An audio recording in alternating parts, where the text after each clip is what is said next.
But my friends, if you are ready to begin this little story of ours, we shall endeavor to do so. We are, as I was mentioning, in New York. And I don't have a very long preamble tonight, just a little few lines here for Teddy. Look in the mirror, see your father's daughter, and ask yourself, will you inherit his blood-stained hands?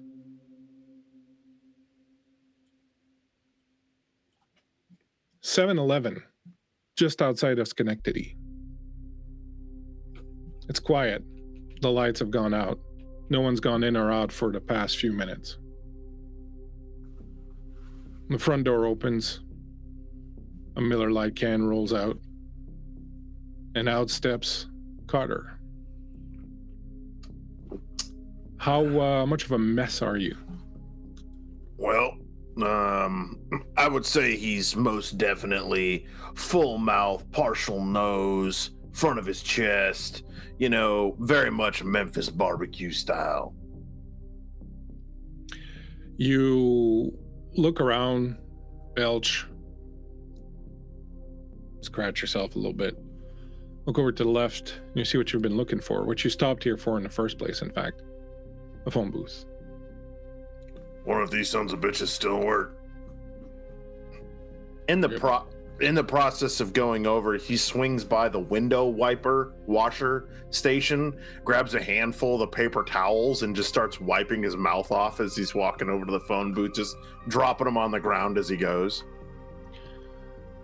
Sir, you can't litter. That's littering, sir. He turns and looks and mouthful of fangs and teeth. But I'm sure that you're going to pick it up just as have yourself a good evening, sir. And power walking out of there is some old man in a tracksuit with a little Pomeranian on a leash, and he just beelines right out of there.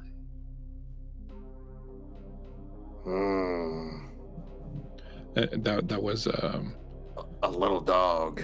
Yeah. That was probably Moby.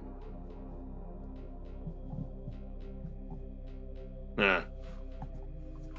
I go and I pick up the old phone. Well, seems somebody owes me a favor. Inside the phone booth it says, "For a good time. Call Verena." He looks at his 1 quarter and just goes, no. Dials a familiar number. Beak. Woof.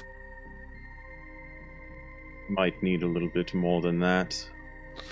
Well, Nicholas, I'm back in town for a little bit. Nah, I can hear your eyes rolling in the back of your head, but that's okay. Anyway, I need you to oversee a little something while I'm in town, making sure everything's, legal-like.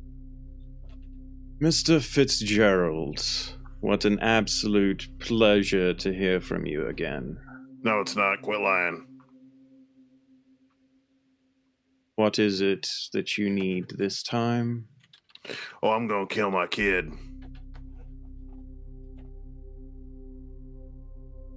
I assume that this is something to do with kindred and not some long-lost love child from previous decades that we are talking about. Lee said he was going to get his blood tested, but never happened. I was pretty sure that I probably fucked his grandma, but I'm not 100% sure. Right. Anyway, Lee's in town, and I'm going to challenge him to the right. And I need you to oversee it. Far as I spec, he's still got enough status within the Sabbat that it calls for the right of monomacy, and I need you to oversee it. You are still a priest, are you not? Despite what others might think, yes. Yes, I am. Good. Well then, I'll be in touch. I gotta go find me a cell phone. This payphone thing ain't gonna last too much, and it goes dead. Fucking asshole. After the call hangs up, Bleak, I will immediately put in a call to my superiors. All right. We'll find out what that's all about momentarily. A few miles away, in a small neighborhood of Gravesend, New York, Helena and Teddy, you are coming out of a community center where you've just met a strange fellow named Bogdan. Helena, you carry with you in a little satchel the object that you came to get, which happened to be an earthenware jar that was sealed in beeswax. You had to barter a little bit for it, but you managed to secure it, even though Bogdan was being a bit of a pain in the ass. But you now have that securely in your little messenger bag that you're carrying with you. As the two of you step out of the center where you met Bogdan, Lee is outside, leaning on a telephone pole, smoking a cigarette. He's looking a bit worse for wear. He got a little bit banged up in the fight against Verena, not but a night ago. And though he's a little bit on the mend, he's still looking a little bit kind of like a few miles of rough country road. And as you step out, he's like, is there square dancing involved, or what happened? That took forever. I think it was a prick. It was weird. Anyone who keeps his business in the basement of some community center, and it's got a couple of red flags to it, I'm not gonna lie. I don't necessarily think the basement's a red flag. I think he's just a prick. Did you get everything you wanted? Yeah. All right. I haven't heard back from Vincent or Cassie yet, so want to just, I don't know, see New York? It's your first time here? It's your first time here, right? First time, for me at least, yeah. All right. Well, let's take a walk around. Scope it out. And he turns around and starts walking off, and the two of you have a little bit of intimacy as you walk on along the sidewalk. It's a quiet little neighborhood. Not too much sort of going on around here. There's a few restaurants and whatnot along the way, but it's mostly dark, quiet, very a lot of trees lining the sidewalks, and it's just a quaint little neighborhood. Like, it kind of really puts the weirdness you just experienced in Bogdan's shop in pretty clear relief. So you move on. Bahari? I heard the name a lot. Your sire? Someone you know? Yeah, she's my sire. What's she like? I mean, that was really, like the creeps from that place. I think you see sort of a twitch in her face, almost as if she's like kind of discarding the idea that it was eerie. I think at this point for Helena, she's sort of used to this and maybe even relishes in it, in the weird. She sort of shrugs. She's nice. She looks out for me. That's good. Yeah. I really say the same there. Oh, I'm sorry about that. Well, I guess you can't be blessed with loving parents twice. Yeah, well, what are you gonna do? And listen, Bahari's into some weird shit too, don't get me wrong. She's not perfect, but I like her. She sent you the snake. How do you know that? I may have talked to your snake once before when he was first around. You mentioned the name. It was more so just looking out for you because, you know, it was really strange just a snake to show up out of nowhere, and I have a way with animals.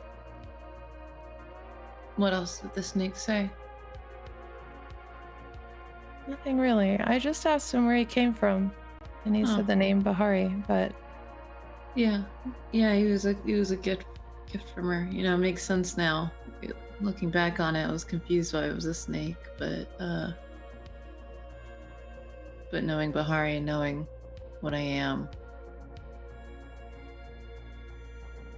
makes sense.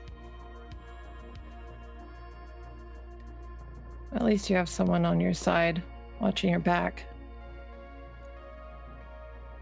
I think you see kind of Helena kind of curl in on herself. Not that she disagrees with you, but not that she necessarily wants that. Yeah, Bahari's really good to me though. Yeah, you're right. That is good.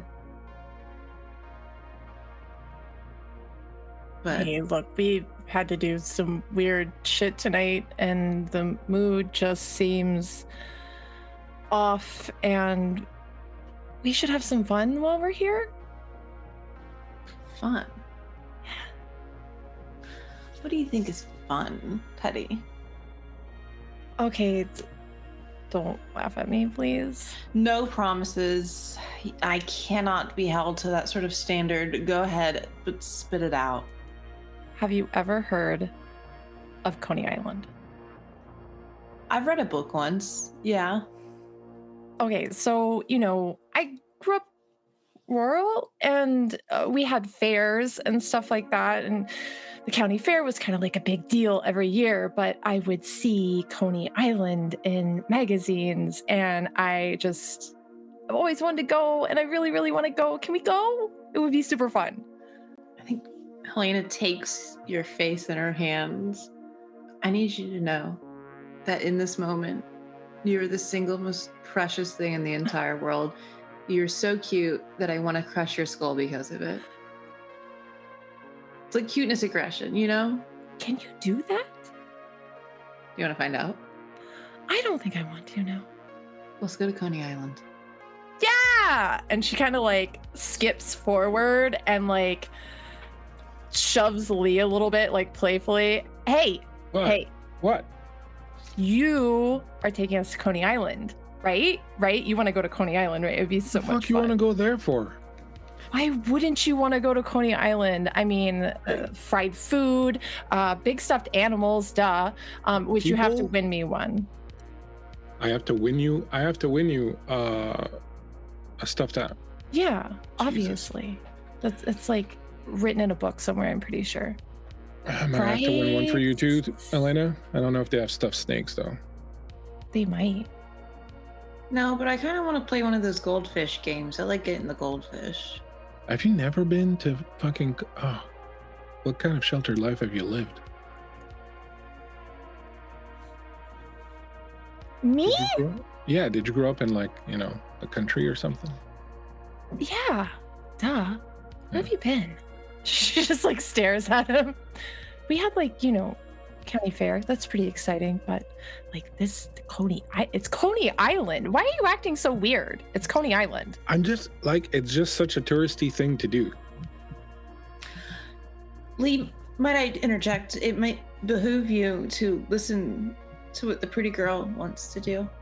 Oh, we're going. See up there? You can see how the clouds are all lit up like yellowish over there. That's because of Coney Island. Really? Yeah, we can walk there. We'll be there in like 20 minutes.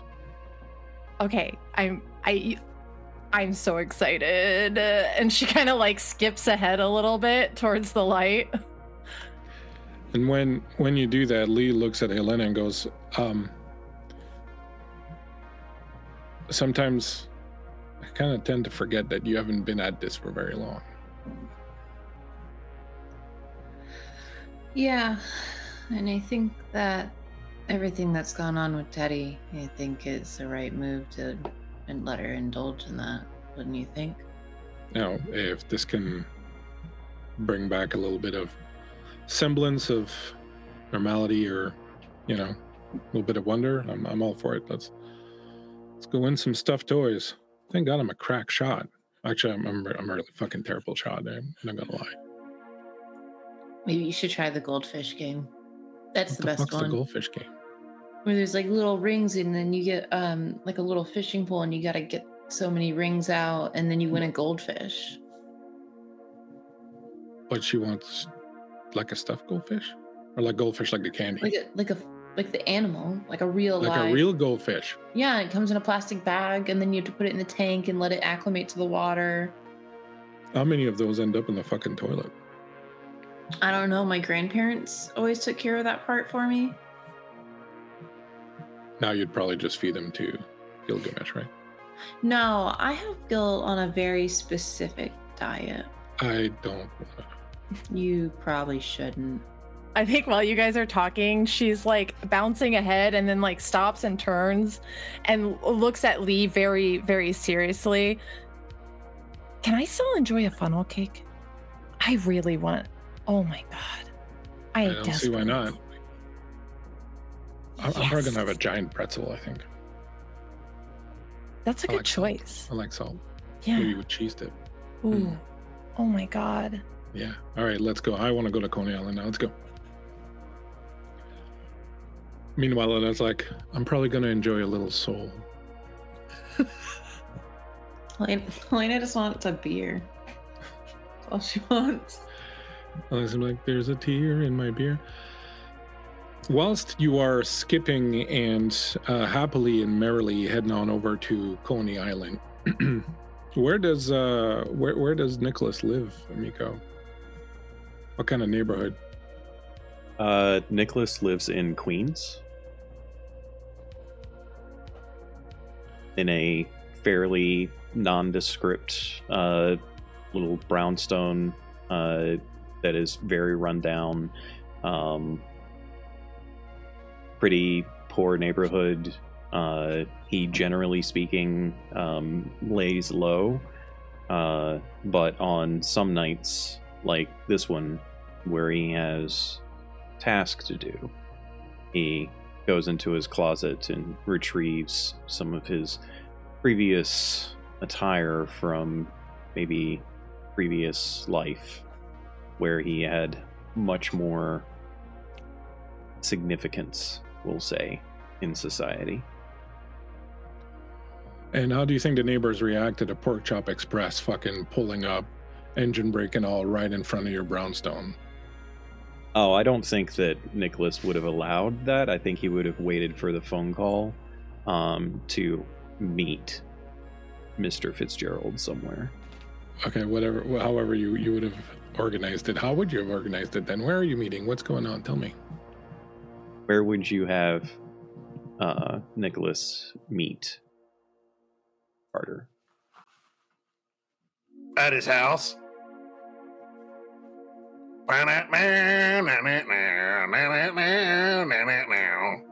Like telling you to meet 45 minutes later somewhere else, but then pulling up at your house like an hour early. 100%. He 100% would.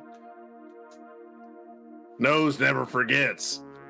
Nah, he doesn't pull up in the Pork Chop Express. He just kind of meanders up his way up the road. Streets are too narrow in Queens for his massive manly rig. I was kind of hoping he'd have the General Lee horn going. That'll make bad things happen to you in Queens.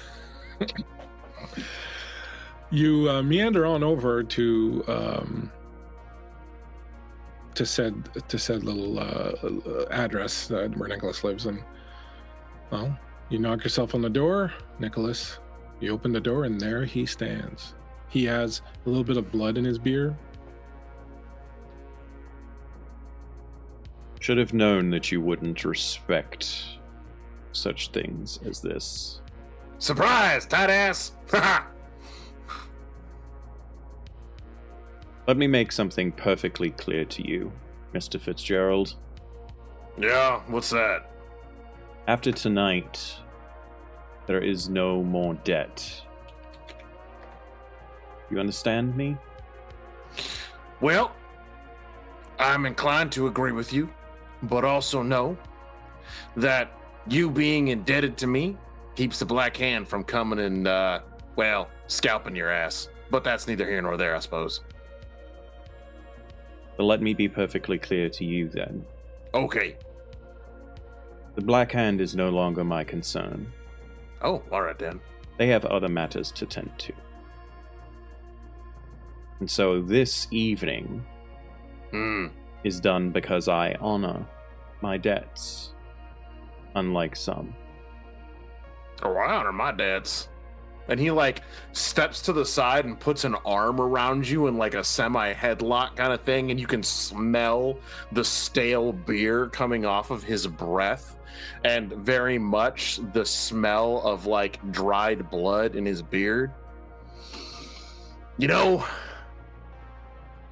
maybe it's just me, maybe it's the city, or maybe it's because I haven't had a wiener in my mouth in a while. What do you say we go to Coney Island?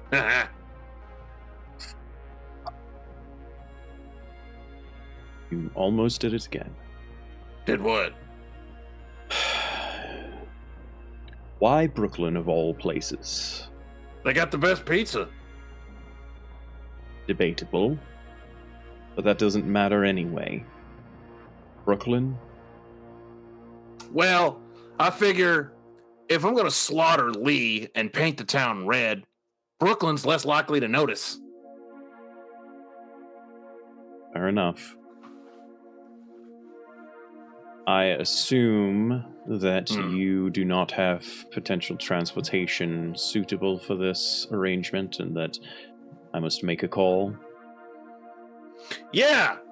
Why don't you call one of them, you know what I've never ridden in? One of them, their famous yellow New York taxi cabs. And you will not be riding in one tonight. Oh, come on. Why not? Because you'll kill the driver. No, I won't, promise. Scout's honor. Other arrangements have been made. Oh, fine. Never had Indian food. Excuse me a moment, please. And he just takes a few steps down the front stoop and pulls out his phone, and he places a call to a car service that he doesn't call very frequently, that this one's arranged, and thus a nice, wonderful looking Buick arrives. For a guy who basically lives in an 18-wheeler, which is fine, I like my life the way I do. You have a real nice house. You ever thought of maybe staining it and replacing this creaky floorboard or anything along those lines? Or you just like living in a shithole? Sentimental value. Sentimental value? You live in a dilapidated house in Queens. And you live in whatever shithole you find your body slaying in that particular evening, so you don't have a lot of leeway in this regard to criticize me. Yeah, but that's in my blood. I can't deny that. You, on the other hand, you're regal. You do understand that I know a great deal more about your history than you might think. Yeah, I know. Let's get this over with, please. And Okay. The driver steps out of the car, looks over to you. You fellas the one that wanted to ride? Hop in. After you, Say. Mr. Fitzgerald. Driver, hey, what's your name? My name's Benny, Where are you from, Benny? from the Bronx. Ooh, Italian. As he gets in the car. My sincerest apologies for my friend. He is involuntarily inebriated. If I'm gonna be honest, it's kind of like half the clientele in New York anyway, so, it's all good. Me, I take it as it comes. You know, I don't worry too much. I drive the car, get people where they want to go. I hope they give me a nice little tip, and you know, everything else that happens between now and then, well, you know, that's your thing. Let's be on our way. Where are you heading, gentlemen? Coney Island. I want a wiener. I gotta say, this is a little surprising, but you know, like I always say, I roll with the punches. So Coney Island, you want to go? Coney Island, we go. Yeah. The car takes off through the streets, heading towards Coney Island. Now, for people who are watching, it's not just a random thing. In a earlier episode of Severed of the Sabbat series, Carter was told by some entity that 2 weeks hence from that moment he would find Teddy and Lee in Coney Island. So that's why he's heading there. It's not just because he's got nothing better to do that night.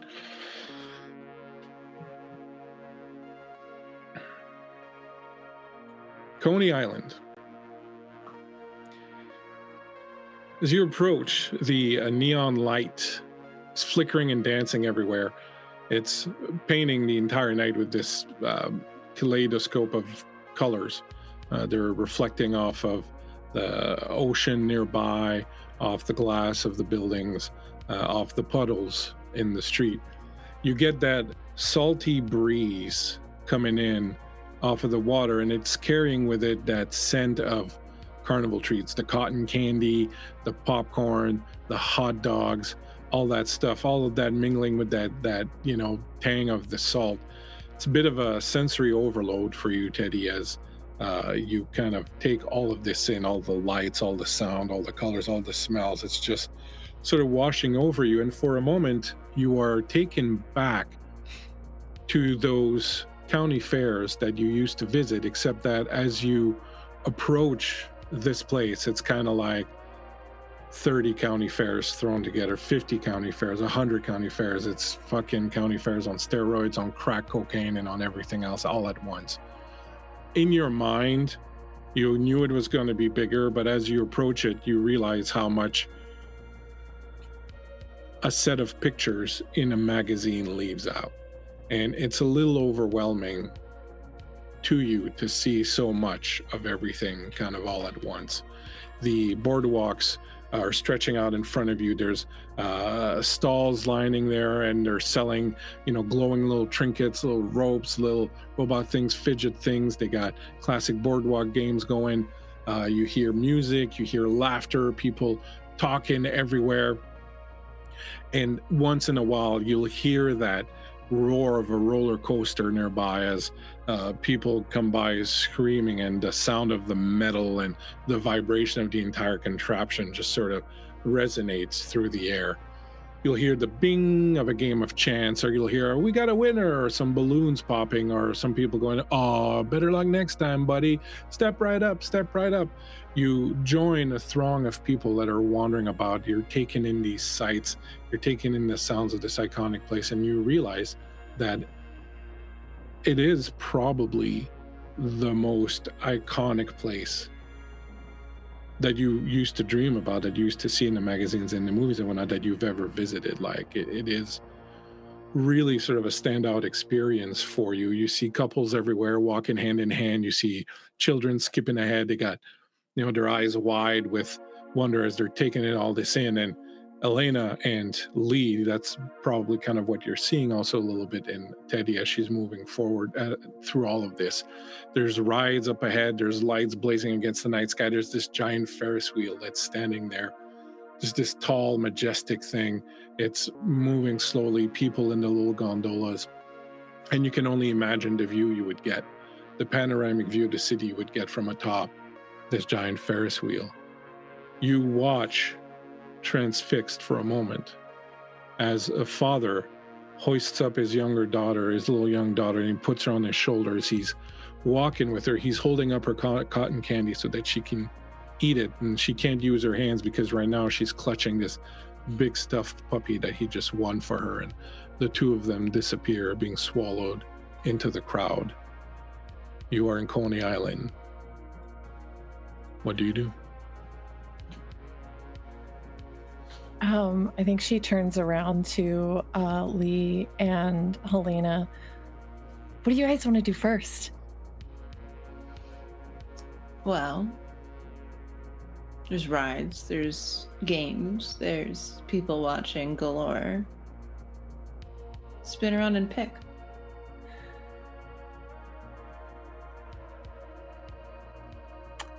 I think I want to play a game. Let's play a game. You go meandering through the different stalls, looking at different games of chances. Lee, of course, being a stick in the butt, says, these are all fixed, right? So? Well, look, I'm just going to say this once, all right? They're fixed, so you're probably going to be tempted to use a little bit of that extra oomph you have, and I'm just here to remind you, because I know you got to be careful with that. You can't do anything too obvious. Okay, so dial it back, right? Yeah. She pulls out of her back pocket like this old leather folding wallet that is definitely not hers, and when she opens it there's an ID for some pretty rough and tumble looking guy, and she pulls it open. She's like, but I have cash. You can play all sorts of games. She looks at Helena. Who the fuck carries cash? Is king, Lee, obviously. And I promise you, these dudes running these games would much prefer some pretty girl with a bunch of cash.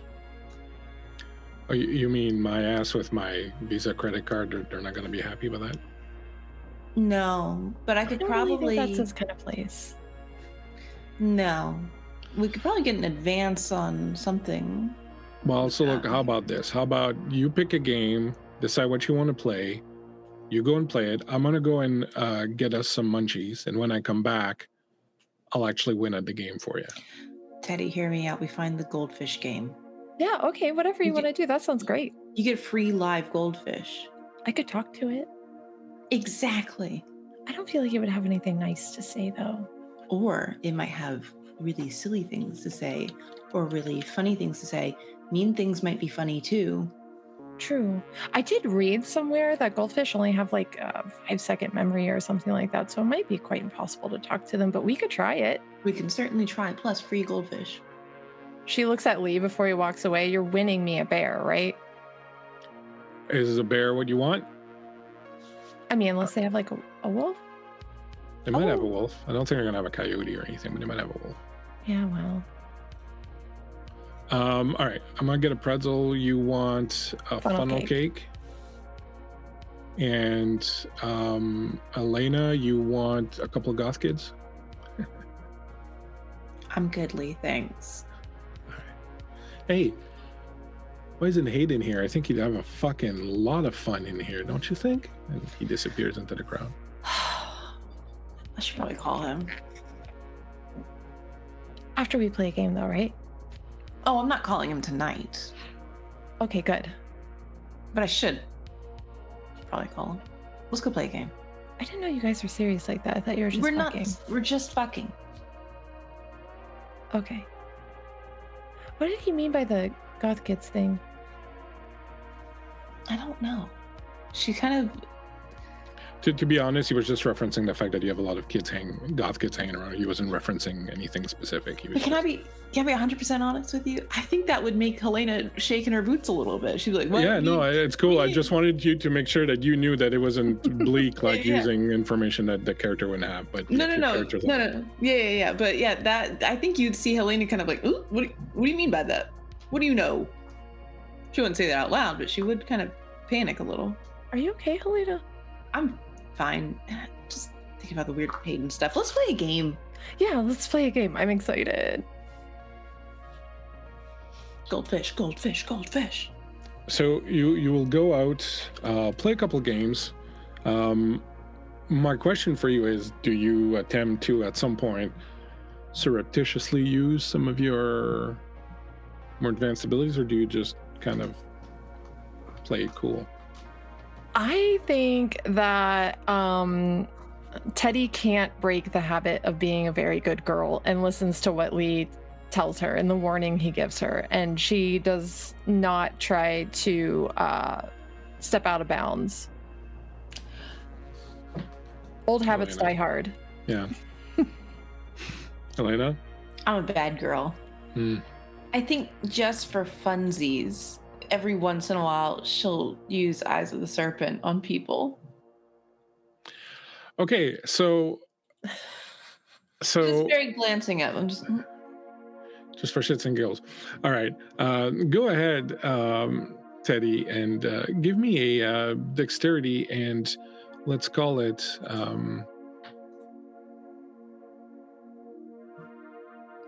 dexterity, and we'll say athletics roll, just to see how you fare on your own. Helena's like really into like, put me a goldfish. Now, I will let you use your cat-like balance because that would be an innate thing. Mm-hmm. So what's my target? Your target will be, these games are rigged, so the target will be 7, but you reduce all difficulties with your cat-like balance thing by 2, so it'll be 5. Okay, so I got 3 successes, but 2 of those were ones. Two dice rolled 1. All right, so you have 1 success. So okay, yeah. with 1 success, you will, I will say you'll be able to win some stuff. So you'll play a couple of games. You'll be able to win some of the smaller prizes kind of thing. So you've collected a few little things along the way. Trinkets. I have a cool picture frame of like a wizard on a mountain that's also a mirror. Yeah, and it looks like the picture was taken off the side of someone's van or something like that. 100%. Mm-hmm. That's awesome. So you'll pick up a couple of little things like that sort of along the way. Elena, do you... you're not attempting to hide the fact that you're doing this. You're really just doing it to freak people out, right? No, she is being sneaky. She is kind of just catching slight glances at people to try and meet their eye and just seeing what they do when they kind of become remobilized. So you'll do that a few times throughout the evening. I assume you might try to do it on something like some of the game runners or some of the other people kind of playing stuff like that. Most certainly. You will find that by and large, people seem to really want to kind of explain it away. Like no one challenges you, no one says anything. Like it'll happen, and even the ones where you push your luck a little bit and hold it a little bit longer than really you think is safe. You see they see you, you see they know it, you see they realize something's wrong, and the second you let it go, they kind of just shake their head and look away and walk off. Like none of them are really willing to kind of step up to you and say, what the fuck was that? And you get this kind of sense of, it kind of reinforces your feeling of humanity, I guess, being weak and sheep-like. And I think it kind of makes you feel pretty good. And I'm gonna go ahead and give you a willpower point for that, because you are a monster, and that is exactly what you're doing.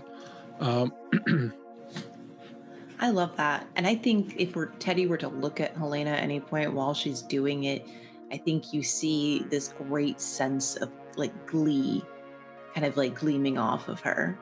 Well, do you let Teddy catch you with that, or do you want to try to hide it from her? I don't think she'll hide it from Teddy. I think she'll just, I think she's, maybe she hides it in the beginning, but as she becomes more emboldened, she stops trying to hide it from Teddy as much. Your eyes look like snake eyes when you do this? Mm-hmm. Yeah, okay.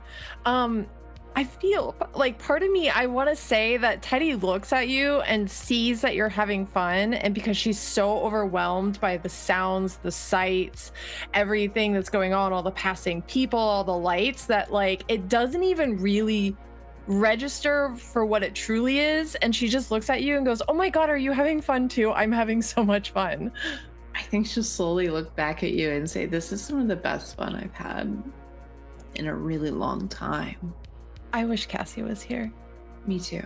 I feel like she would have really enjoyed this.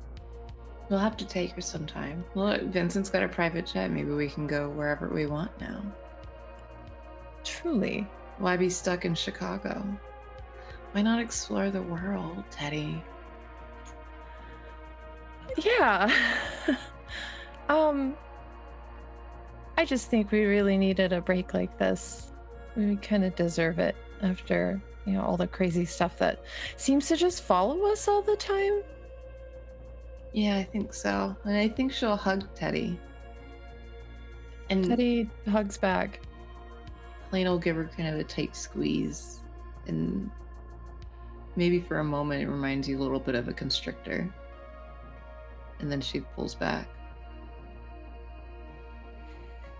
It's really good to see you in such high spirits. And smiling. You don't do that very much. It kind of takes away from like the whole aesthetic, Yeah, I understand. Plus, I can't let everybody know that I'm actually having fun. Keep this between us, huh? Of course. She holds her pinky up.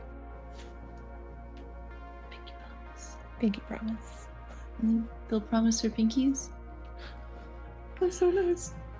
As you're pinky swearing, you hear a little girl say, "Mama, the lady had snake eyes," and her mother says, "Don't be stupid. People don't have snake eyes." And then she grabs her by the hand.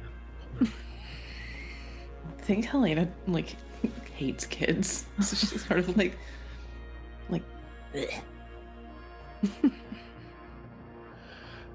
Thanks, Varl, for the donation. Very appreciated. We'll sprinkle that on the wiener a little bit later. Whilst you two are having fun collecting little trinkets and breaking the masquerade, Carter and Nicholas, you are wandering in.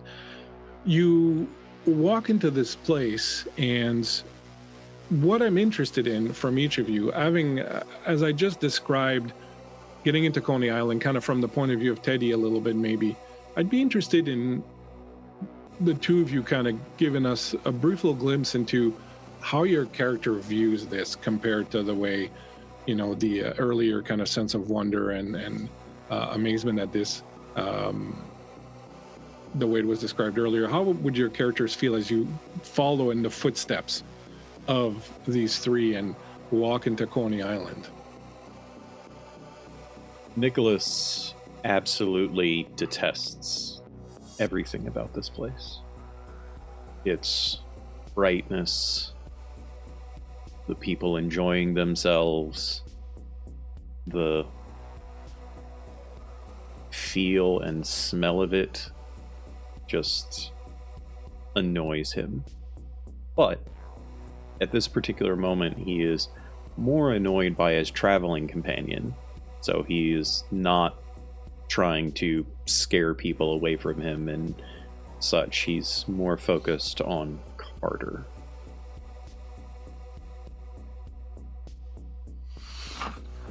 In that moment, Carter steps out and he looks and he sees all the people running around, taking in it all, and he just begins to sniff at the air.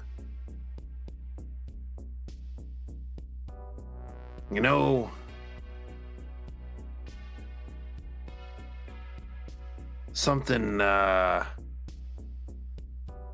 yeah. I was here once, long time ago. I think it was right after they put the old Ferris wheel in. It was a good time then. And he kind of elbows Nicholas. Look like gonna be a good time tonight, too. Come on, loosen up a little bit. Learn to live a little. You'll be all right. Oh, I'll be all right, Mr. Fitzgerald. I have no concerns about my well-being tonight. I'm very concerned about your well-being, though. Oh, and why is that? You mentioned something earlier, the reason for my being here and all of that. And I just want to ensure that you understand everything about what your request involves. You know that I am a facilitator for this rite, and thus I cannot protect you. No, you can't protect me from who I challenge, but you can damn sure make sure nobody interferes. Of course, no one will interfere. That's I- all. What? What? Are you afraid I might lose? You afraid I might lose to that little pup? Afraid and hope are two very different things. No, my concern at the moment is your arrival is heralded by news from West. And Oh. I am curious, given our proximity and given what ramifications might result from tonight's events. There is something that I need to know. What's that? There is a certain cardinal. Oh yeah, what about him? Did you intend on the assassin arriving at his doorstep, or was that inadvertent? Oh no, he requested that sumbitch be hand-delivered to him. He was, he leans in real close so only Nicholas can hear him, and his whispers in his ear. Dumb son of a bitch thought he was gonna bring on the longest night with him. Guess he found out otherwise.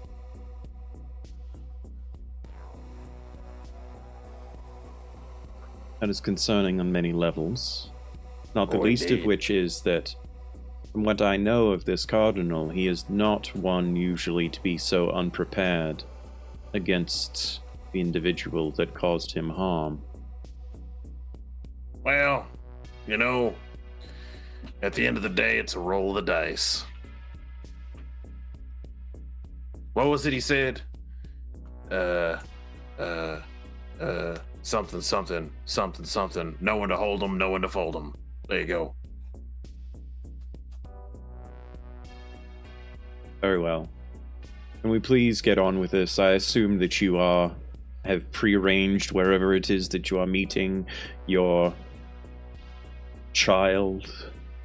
No, not at all. And he pats you on the back and he just goes, "Buck up, old sport. We're on for a hunt." Of course we are. Lead on then, Right. friend. Stuff. Chances are he won't be alone, so just keep that in mind. Little son of a bitch likes to travel in a pack, just like his daddy. As he walks in. I do want to signal to Little Bones that Kay has given you a hail, so you have a night move from Kay. Thank you very much, Kay, for that. Speaking of a snack, I'm going to assume that Carter's full up on blood. I think you would have certainly made sure that you were full up. Go ahead, Nicholas, and roll me. Let's call it. Roll me a d6 and add that to 4, and that'll be where you're sitting at on blood. That would be 7 total. Bones, I think you are right.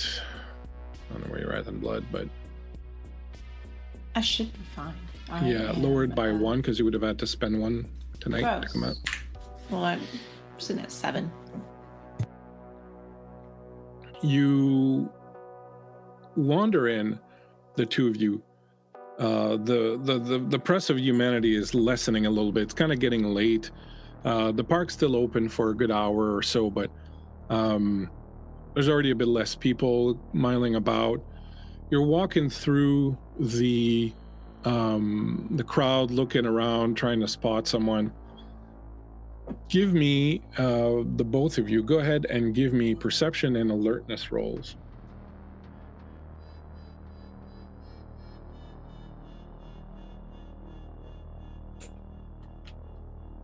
What's our target? No, I'm sorry. I meant Miko and Oh, sorry. and Kurt. Sorry. He was just ready to roll.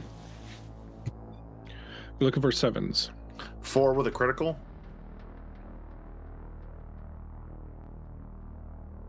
Two.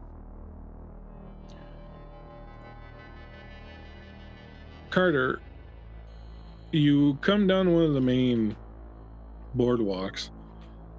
You're near where the food area is. You're looking around. You know you're looking for a couple people. You're just sort of opening your senses up, trying to see you know, maybe try sniffing the air a little bit, but there's just too much fried food, too much stuff for you to really get anything, so you're going to have to kind of rely on the old eyes.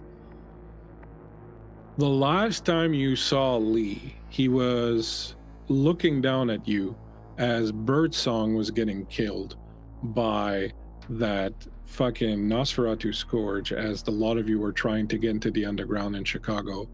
And the last time you saw him, he looked at you very, very distinctly from a safe perch where he was way up above the action, and he double flipped you the bird.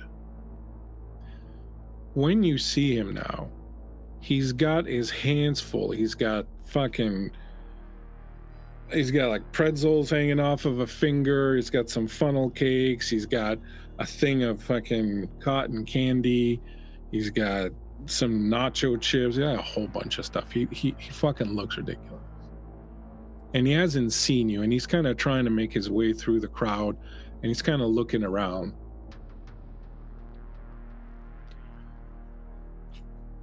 I would like to sneak up on him.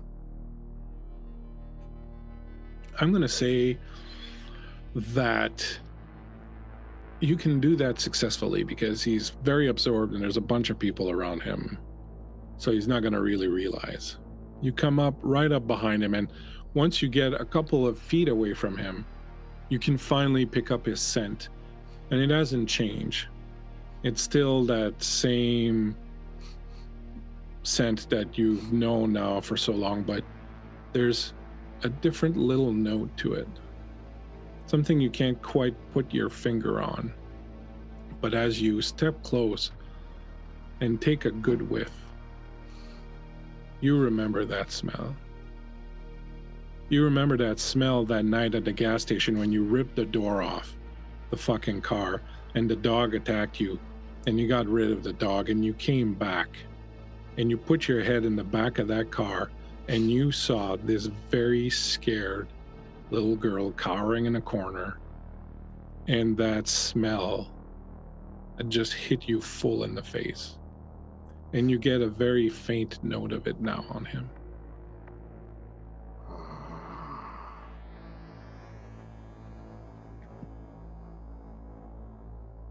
What do you do?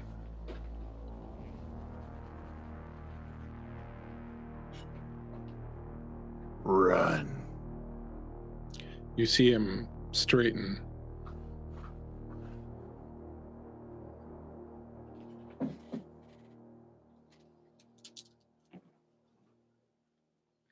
He straightens up.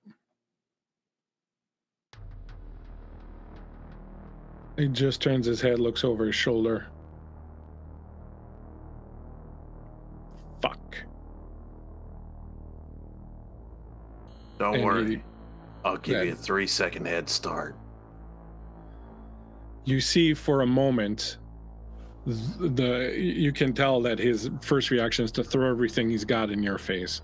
But then you can see like that dumbass Camarilla brain kicking in of you can't make a fucking spectacle. And he kind of clamps down on everything.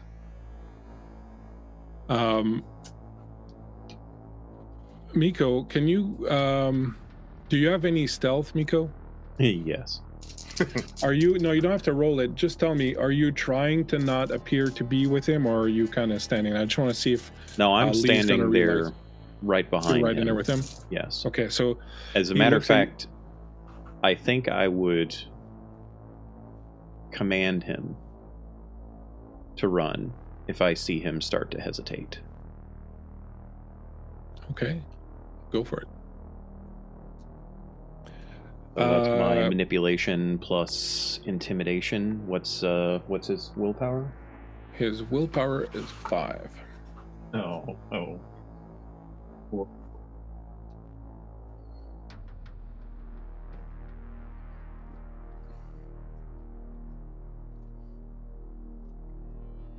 Uh, 6 successes. You So see one Lee- word command. Yeah. Just run. So you see him turn over, he looks, he's got that moment of hesitation, and you see he's about to turn, and he sees you, and the second your eyes lock, you do that, and he drops everything he's got, and he starts making a beeline right through the crowd, hitting people, moving them aside. He's not using any discipline or anything like that, so it's not, unnaturally fast, but he's moving and sort of pushing people and be like, hey, buddy, watch it, fucking New Yorkers, hey, go fuck yourself, buddy. As Before he kinda- Carter can take off, Nicholas places a hand on Carter's shoulder and forcefully holds him there to a count of 3. And during that count, he just says, "Remember Gehenna. The right must go on." And then he lets go after the 3 seconds, because he promised 3 seconds. Oh! And he just takes off running after him. You blast through. Are you using a sorcery, anything like that, or you're just sticking to? Just raw power and strength. All right, so let's do. Go ahead and do a dexterity plus athletics. I'm going to do the same, and we'll see. So your targets will just be 6s, and whoever gets most success will be able to kind of. I got 2.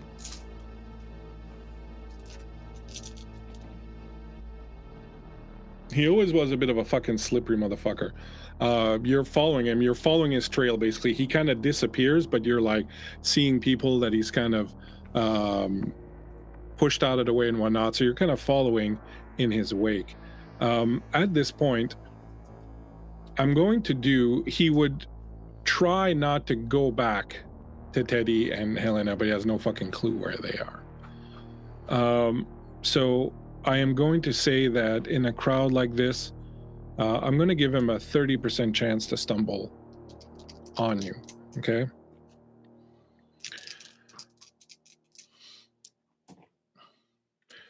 All right. So he's cutting through. The two of you, Elena and Teddy, have gone around. You've won a few things. You've shared a moment. You're hanging around. You're starting to get hungry. He's been gone for a while now. Like, he's been gone for like, almost 40, 45 minutes easy. And while it's understandable, there's a lot of people, there's that the other, you're kind of starting to just think, what the fuck is he? And you've moved around a little bit, so it's possible maybe he's kind of looking for you, but what would you be doing at this point? I think Teddy would be noting that Lee has not returned and looking to Helena like, I feel like Lee should have been back by now. I mean, how long does it take to get a funnel cake and some snacks? It shouldn't take that long. Which way did he go again? I mean, I would assume, and she like points to where there's an area of just like a row of like food stands. I would think that way, but she looks at where she's at now. We did kind of wonder, didn't we? Yeah. Do you maybe want to go back to where we had met him originally? That might be a good plan. If he's not there, Yeah. we can always just wander around some. Maybe his credit card got declined and he's embarrassed. We could. Here's a thought. Okay. We could take the Ferris wheel. Oh, we could take the Ferris wheel. Yeah, wouldn't that be nice? Yeah, And we could just look for him while we're up there. that works. All right. Nothing's wrong in the world. The two of you head over to the Ferris wheel. Thank you so much, Heroes and Hooligans, for the raid. Thank you for coming in. We're playing Vampire the Masquerade. It is intended for a mature audience, so please decide for yourself if you want to witness our shenanigans. But thank you so much for coming in.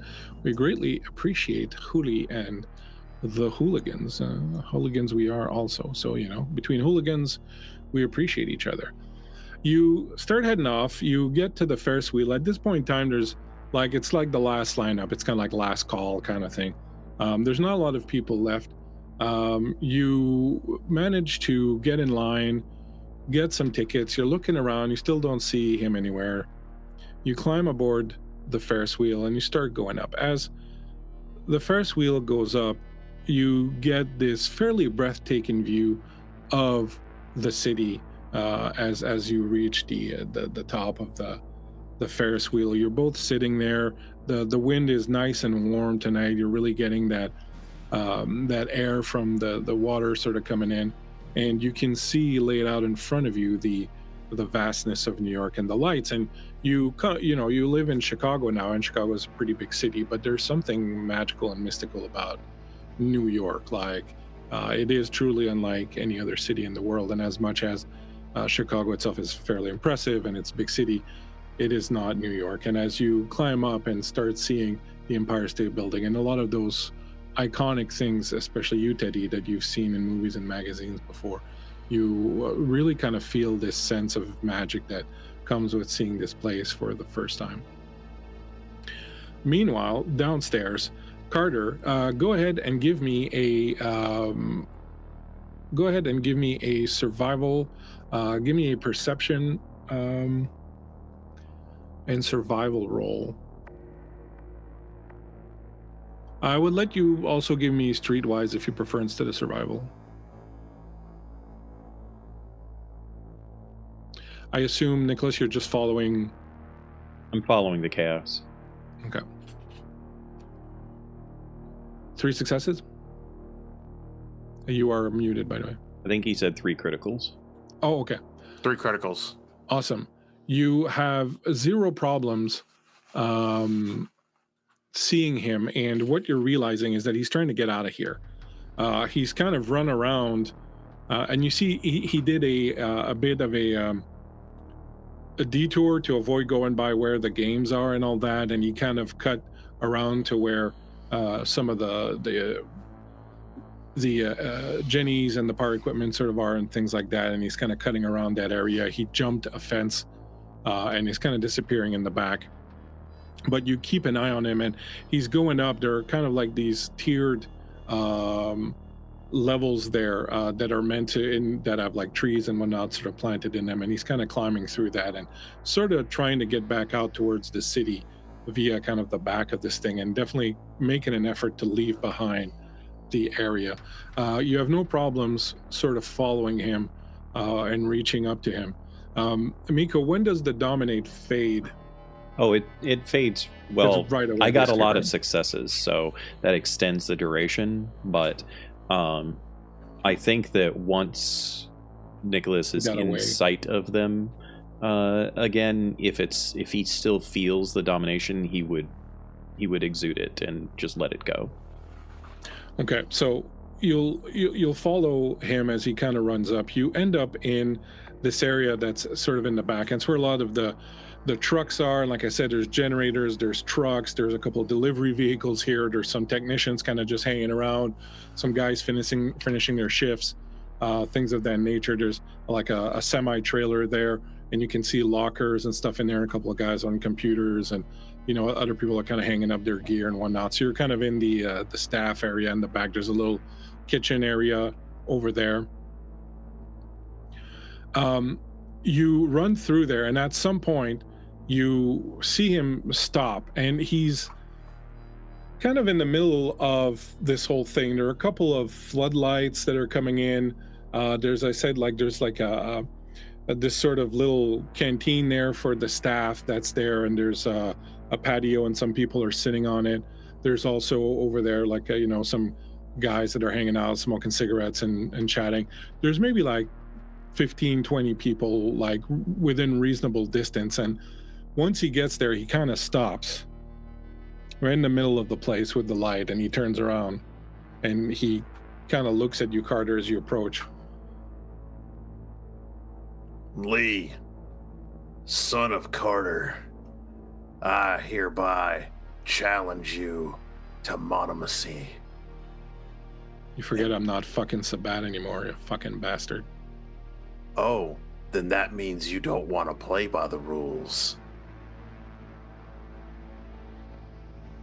And like he gestures towards Nicholas, even brought a priest, so it's legal. Jeez. You still got friends, Carter? Oh, I got That's more impressive. friends than you. And don't worry, when I'm done fucking you up, I'll take what's mine and I'll take her on the road. Don't think I don't know about you and her. He looks kind of perplexed at that a little bit. The fuck do you want with her, man? You don't even fucking know her name. She's gonna succeed where you failed. Well, you really don't know her if you think that she's gonna come be on the fucking Great Old Sabbath Roadshow with you. She's not like that. There's a lot of humanity left in that girl. Way more than you or I ever had to begin with. Yeah, I'll bet. I'll bet there is, but I'll also bet it won't be too hard to push it out. I don't know, you might find yourself being fucking surprised. Quit with the bullshitting. You ain't buying yourself no time. Accept or decline. Either way, I'm killing you. If I accept, will you agree to leave her alone? So long as she doesn't interfere. Them's the rules. She's not even in New York. She's in Chicago.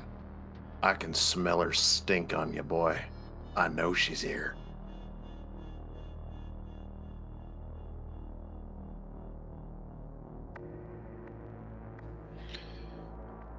Fine, fuck it. Fuck it. I've been running from you for so long, getting fucking tired. Let's just fucking do this.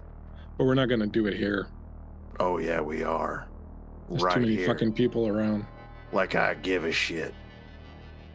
And You I don't think fucking give a shit when he's already accepted, and that's all that Carter needed before he is across the fucking thing coming at him. Just Stop! What? Stop what? You will obey the rules. He said yes. And the rite has not begun.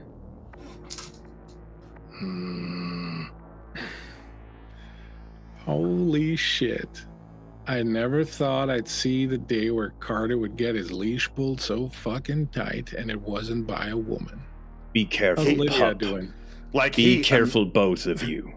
He turns and looks at Nicholas like, you better let me go or I'll let me go. Nicholas No, opens up his jacket and reaches in, and he pulls out a silver bowl into his hand. It's about 7 inches diameter. It's only about 3/4 of an inch deep. And the gleam of it in silver is beautiful. And there are carvings all around the outside of it. And he stares at Carter. And he says, in order for this rite to proceed, and in order for this to actually matter, Mr. Fitzgerald, blood must be given by both of you. We're gonna do this by the rules. You brought this fucking ghoul here with you. We're gonna do this by the rules, because I'm not gonna have one of your fucking sycophants, whoever you got fucking Voldereed to your ass right now, coming after me for killing you after this. You brought him here. You wanted to play by the rules, Carter. Let's fucking play by the rules. You physically see Carter bite his inner cheek and then spit into the bowl. And there's literally a chunk of his cheek and a bit of blood that comes with it. Well, at least he didn't vomit in it like last time. Nicholas reaches in and pulls out the little bit of flesh and just flicks it to the ground with disdain.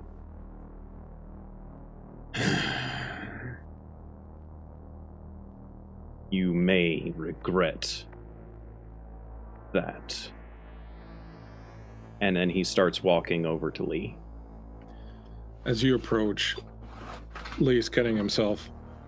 And as you come close, like, you gotta fucking guarantee me that if this is by the rules, if I win, none of your fucking gang is gonna come after me after this, and you're gonna leave me and you're gonna leave Teddy the fuck alone.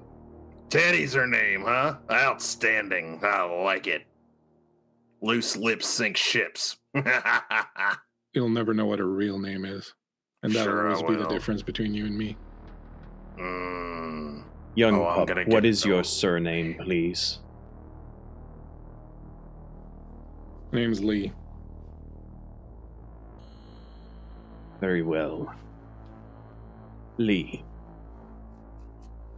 This will be done in accordance with all rights. And should you prove successful in this, no one will seek retribution upon you. Least of all me. And if I hear that anyone does, they will be destroyed. He bleeds in the bowl, and as he does, he says, you know, that's the fucking thing I never got about the Sabbat. Y'all are out there fucking all the time, individuality this, individuality that. We're so free. The Camarilla are just fucking constantly chained to their rules, and you guys got way more fucking rules and rituals and fucking practices than they ever did. You're like so fucking confused you don't even fucking know who you are. Yeah, the fucking saviors, that's what you are. Nicholas steps forward.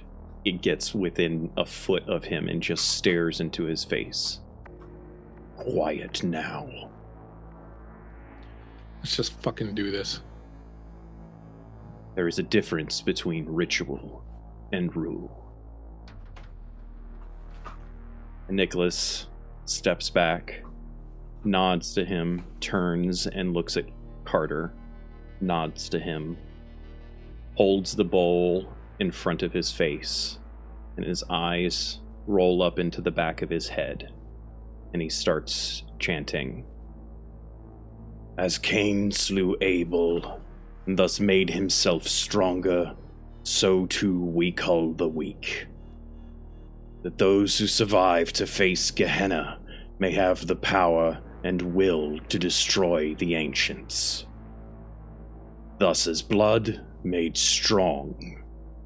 Thus are we made strong." And Lee fucking leaps at you. Come on! Up on the Ferris wheel, you're taken in this sight, Teddy. You see the beauty of the city. You recall all the dreams you had at some point as a young girl growing up on an isolated rural farm with your parents being brought up by the book of God and in all the good manners that a good country girl would have to learn, and reading your magazines and reading about these actresses and models and the lives people were living in cosmopolitan cities and the dreams you had of that. And you remember how you got to live some of those dreams for a while in Chicago until that came kind of crashing down. But here right now, atop this magical Ferris wheel with a friend of yours, looking out over this city where dreams are made, you feel for a moment that nostalgic tug to that little girl who used to lie on the floor in the middle of the living room, her legs crossed behind her, flipping through her mother's magazines, smelling the little perfume cards, looking at the pictures, tracing the faces of the beautiful men and women in those pictures.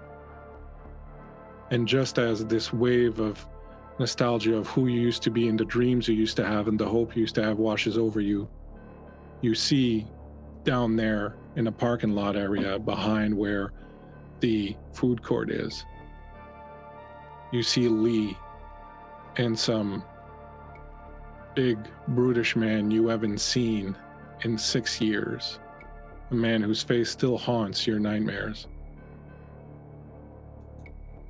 jump at each other. And on that note, we're going to take a break.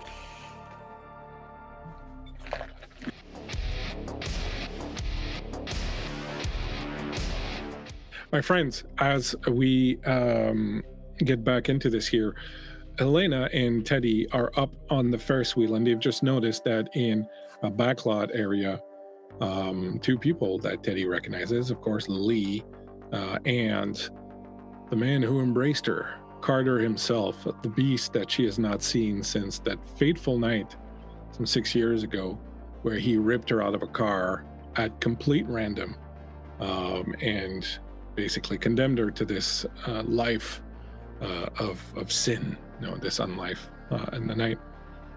And she sees them about to go at each other violently. And so as we rejoin this group, we will rejoin with Teddy and Helena. And Teddy, as I was just describing, you were having this very sweet little moment of remembering yourself in your childhood and your dreams and your hopes, and then suddenly you're pretty sure that's what you see down there. It's kind of far, but you're pretty sure that what you're seeing is Lee fighting the man who embraced you. I think as the Ferris wheel is going up and this like nostalgia is overtaking Teddy, she's gonna place a hand on Helena's and squeeze it, and she's not gonna look at you, Helena. She's looking out to the horizon, and you see she's her face is happy, but there's like a tear coming down her cheek. And just as they kind of crest the top and she looks down and she sees what's going on, she's gonna point. I think that's Lee. And Helena will look.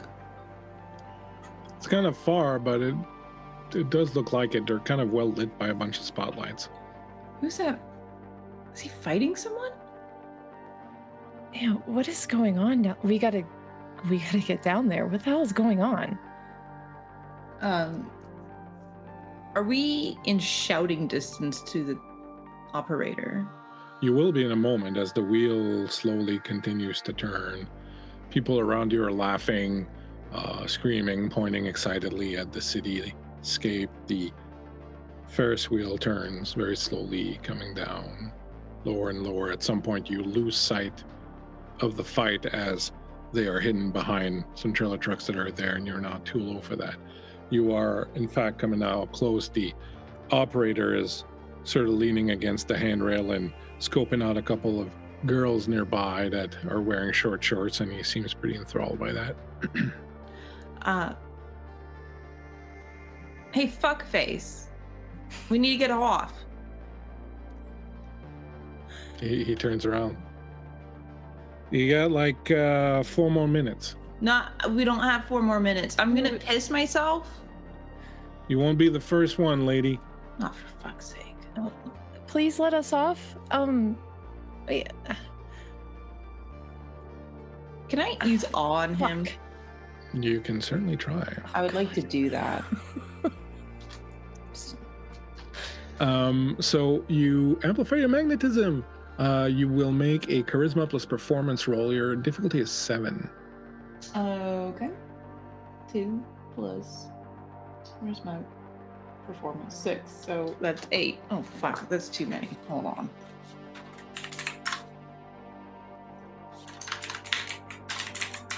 Counting is hard.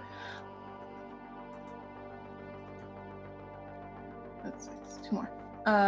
You said what was my target? Your charisma plus performance difficulty 7.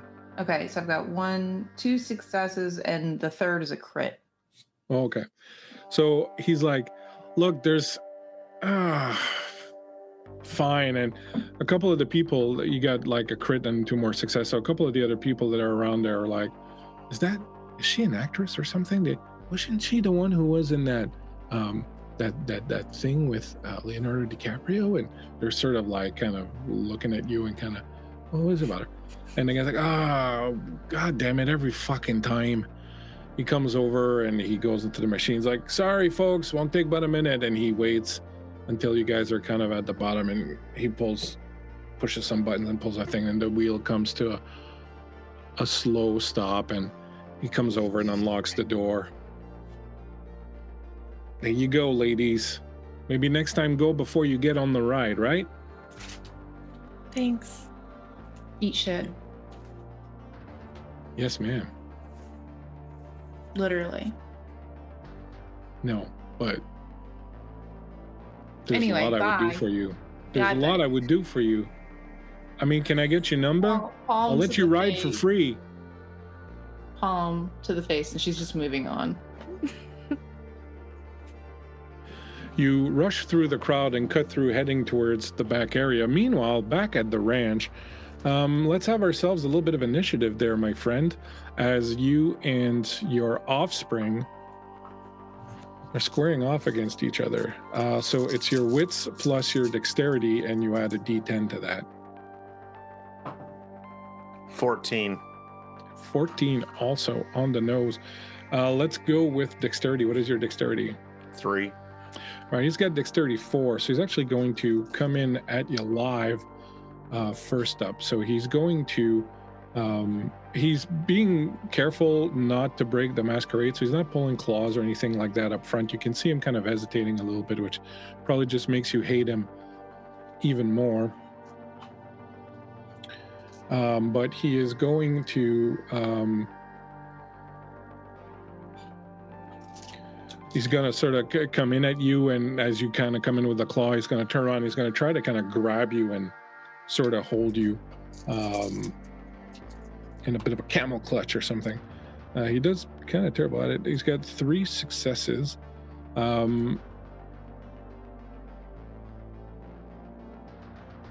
Second.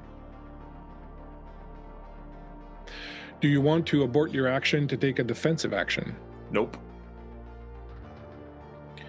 All right, so as you kind of go around, he grabs you and sort of grabs both your arms and sort of like Nelsons you a little bit, and he's like kind of trying to pop your shoulder out from the back. You're going to roll your soak. You get to roll your stamina plus your fortitude. Do you have any armor? No. Nope. So your stamina plus your fortitude, your target is 5. 1, 2, 3, 4, and a crit. All right, so excellent. As he grabs you and pulls you and tries to kind of pull your arms back and maybe like try to snap your shoulders or anything, you manage to sort of resist it, and you pull your arms free, and he kind of, stumbles back from you a little bit. You don't take any damage from it. Your turn. What would you like to do? Oh, I like grab a hold of his collar and just straight up into the gut, right where I'm sure Verena left a nice soft spot in his chest. Are you using claws, or are you just punching? I think he's not worth it. He's not worth the claws. He's beneath me, and I'm gonna beat him to a pulp with my bare hands. Alrighty then. Go for it. Difficulty? Difficulty is 6. It's your basic difficulty. 1, 2, 3, 4, 5. Okay. What's your strength? My strength is a 3. Okay. So he's got 2 successes on the soak. So you're gonna punch him and you feel ribs go, and he's gonna take 4 damage from that, 4 normal damage from that. He's not very happy with that situation. Oops, sorry, on the wrong character sheet. Okay. You punch him and like you feel sort of ribs go, and like he backs away from you, and you can see, you can hear him pop him back as he's backing up and sort of trying to heal himself. But you got a pretty good hit on him, and he kind of scrambles back from you a little bit, and he says, Jesus Christ, all these years and you still hit like a fucking wuss. Come on, Carter, show me what you really got. And he's backing away, and you can see that he's kind of slowly backing away from you and kind of trying to get away from this area. I very much charge him. All right, you come at him again. We're going to keep the same initiative. We're not going to reroll initiative at all times. He was kind of baiting you. Says he's backing, and you come charging at him. He kind of dodges forward and rolls and tries to tackle your legs. Okay, I got a crit on that. 1, 2. So do you want to abort your action to take a defensive action, or are you going to just take it? Oh, Carter's just gonna take it. All right, so give me your soak roll, your fortitude plus your stamina. Your target is 5, as I was saying. Did I say 5? I meant 3, I think. 5 or 3, which is it? Big difference on the die roll. 5. 5? Okay. 1, 2, 3, and a crit. Okay, so you're going to take 1 normal damage, as he dives forward and grabs your legs and sort of tries to haul you down, and he kind of brings you down with him, and you're both on the ground kind of rolling around. He doesn't have an upper hand on you, though. You're kind of just both on the ground, and you kind of manage to scatter away from him a little bit. Go ahead and make your action. Okay, I would like to try and do a combo. Okay. It's based on whether or not this attack hits. Okay. He's gonna try and grab his head, like on either side, right? And if he's able to do so, he's gonna immediately activate his claws to go through his skull. Ouch. All right, so I'm going to call that a call shot. So your targets are going to be 8. 8, all right. 8s. Yep, looking for 8s. 1 success, 1 critical. Okay. He's going to... All right. So you reach out and you grab him, and this is what's going to happen. You don't have a good hold of his head. Like you kind of, he started pulling back right away. Mm-hmm. You can pop your claws, you're going to do damage. It's probably not going to kind of go all the way in the way you wanted to, but you can do the claw thing, and it's probably going to still do him damage as he's already kind of pulling away from you. Okay. But you still kind of have a little bit of the head. So you can do that if you want. Yeah. You have to spend blood, I believe. I spent it. Okay, so your claws come out, and it's going to turn the damage you're doing to aggravate it. So your claws lacerate both sides of his head as he pulls away from you, and blood sort of splashes up into the ground. Miko, give me a alertness and perception.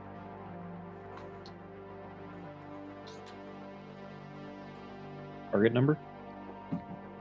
6. 3 successes. Do you have anything that helps with your perception or anything like that? Acute senses or anything like that? No. Okay. 3 3 successes. successes.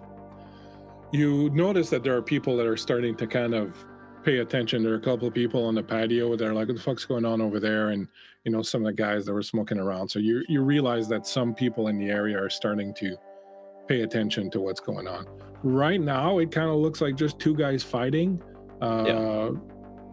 But, and again, you're Sabat, so you care a bit less, but just letting you know that you realize that some people are starting to. Well, I've taken note, and I think that I will wait for the crowd to get as large as it can before I do something. Okay. Teddy and Helena, you're running through and you're trying to remember sort of where they were and trying to find your way. So go ahead and make me, you're going to make perception rolls, and you can use survival if you want, or you can use streetwise.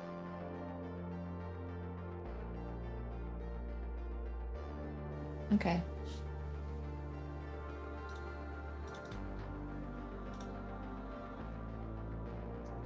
What's our target? Yeah.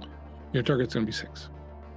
I got 1, 3. Teddy, your acute senses, I'm going to say, are not going to work here because there's too much Yeah.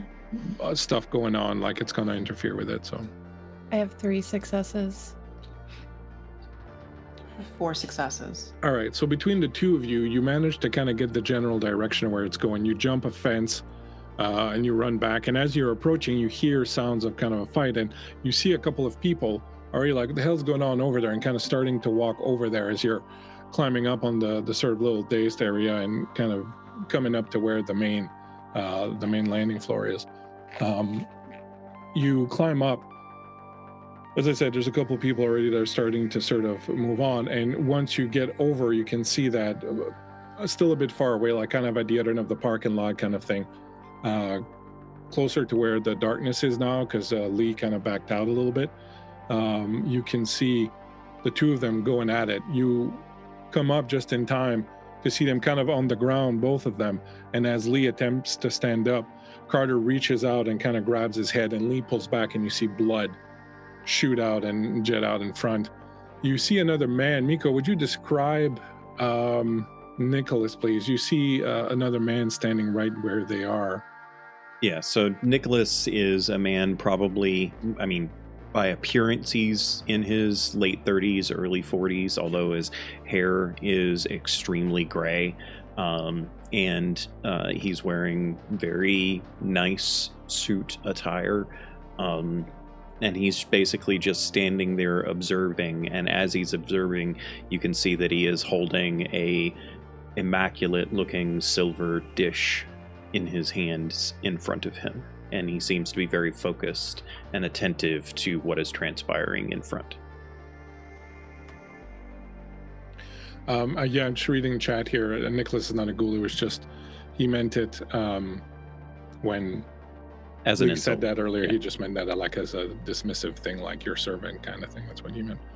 It is clear to you, Elena and Teddy, as you come up, that this man is kindred. Like you can feel and you can realize that. You don't know who he is. You've never seen him. He's there doing it. I think also, given you had mentioned that Teddy has acute senses. Yep.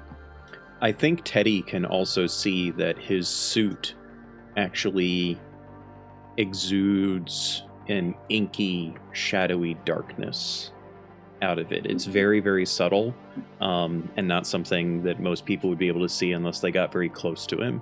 But given her acute senses, I think that she would perhaps notice that. So you notice that. You come up, you run up. So just tell me what you want to do. So there's people that are kind of starting to walk towards that area. There's still a bit of distance to cover. What do you want to do? You want to just run in? Do you want to stop? What do you want to do at this moment? She recognizes this as Carter, the man who attacked her in the car all that time ago. I feel like her initial response would be to jump in and help Lee out, honestly. Okay, so you're going to keep running towards that area. It's going to take you like another round to sort of make it there, unless you want to activate some celerity or something if you have it. I do not. Okay. Thank you, Myriad, for that donation. With the donation that we got earlier, which was 300 bits also, and this one also, that everyone gets a night move. So everyone can pocket a night move. Thank you, Myriad. Hope you had a nice dinner. Elena, what do you want to do? I think I want to, this spooky looking guy with this spooky looking bowl is very interesting to Helena. But more so importantly, she wants to make sure that Teddy is safe. She absolutely sees the validity in her jumping in. But I think that as she's passing by Helena, I think she will very briefly and very quietly say, "I'm behind you." Giving her that I've got your back moment, and she'll follow along. But she's going to take a wide berth. She wants to go behind Nicholas. Okay, so you're moving over there, both of you heading towards that. Miko, give me an awareness and perception roll, please. My target is just a 6. Yeah, no problem, Regita. It's just a special thing we have on the channel where people can buy bits and can buy these advantages basically to the players, and they're kind of like willpower points, but they're one use. I got one success, but it was a critical. All right, so as you are kind of keeping an eye on this, out of the corner of your eye, you see 2 other people running towards you. And I know that we all know who Teddy and Elena are, but we have a few new people in the chat. So would Teddy and Elena both like to describe what Nicholas sees coming towards them as he spots you rushing over?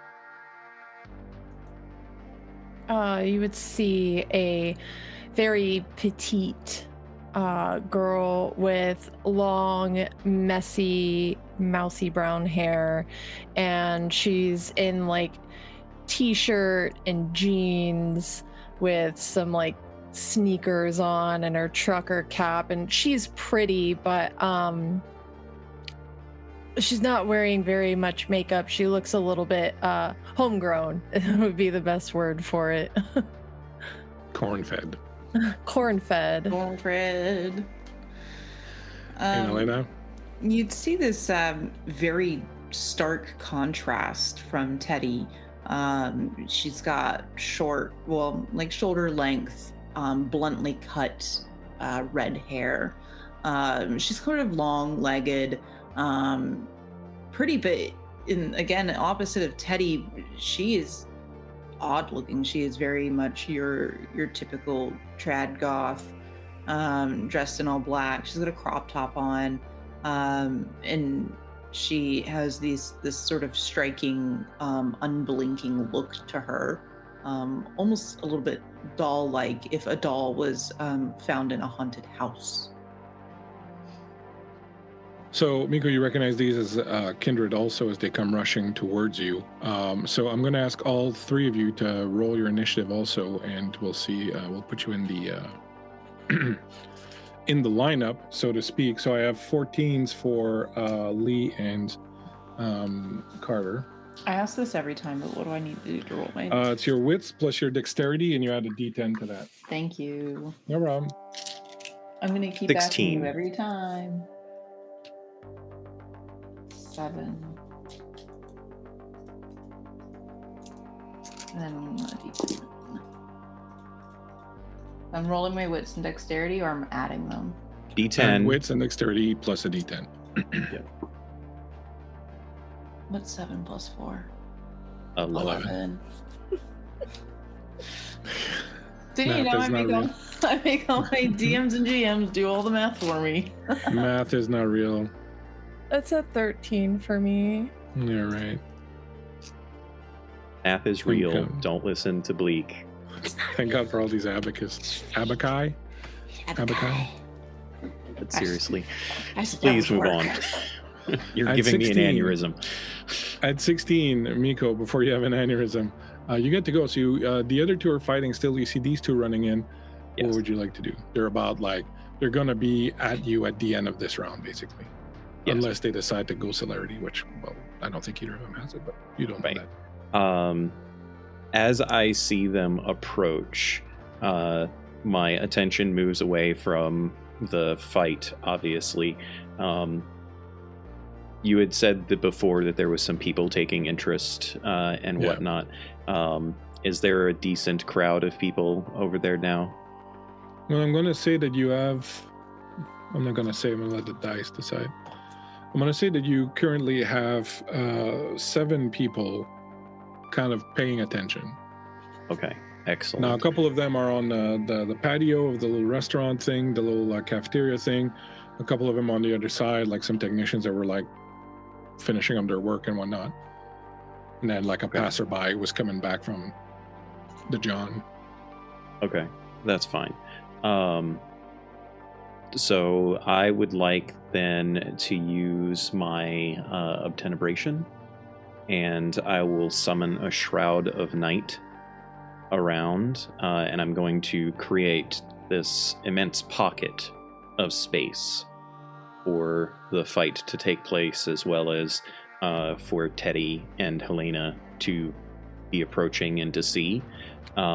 And so the Shroud of Night is intended to envelop the mortals, thereby basically plunging them into darkness akin to the kind that one might suffer in their worst of nightmares. And in between the fight and the ladies coming rushing forward, I will summon Arms of the Abyss. Okay, well, so you're going to do one of those two things. One action per turn. Okay. Then I will do the D&D Shroud of 5e. Night. You don't get We'll to do do the 20 Shroud of things. Night. Okay. You summon a Shroud of Night, you can summon your Arms of the Abyss after. You get to do one action. You summon a Shroud of Night, and are you plunging the fighters in the darkness too, or No. are you making kind of like a bowl? It's like a an bowl, AT? basically. Okay. Yeah. All right, I no want the problem. fighters, and in particular, I want the ladies to be able to see the fight as well. All right, so this dome basically of darkness kind of envelops the area, and everything gets really dim. And if you can imagine, a lot of you remember when the eclipse hit, like, you know, whatever, a few weeks ago, a month ago, whatever, like how dark it got all of a sudden. It's kind of like that, where there was like spotlights and stuff like that going on, and then all of a sudden, it's not just that, the sound also of a Coney Island and the city and all that all kind of dulls down a little bit, and you're suddenly in this dome of darkness. Carter and Lee continuing the fight. Lee as backed up from you, blood gushing from his hands. He figures, fuck this noise, and you see him pop claws also, and he's just going to come at you really like kind of straight up with some clawage. Right, go ahead and roll your soak. You can't soak aggravated damage, actually. With fortitude, I can. With fortitude, you can. That's right. Yep. So your target's 5. 5. I have 2 criticals.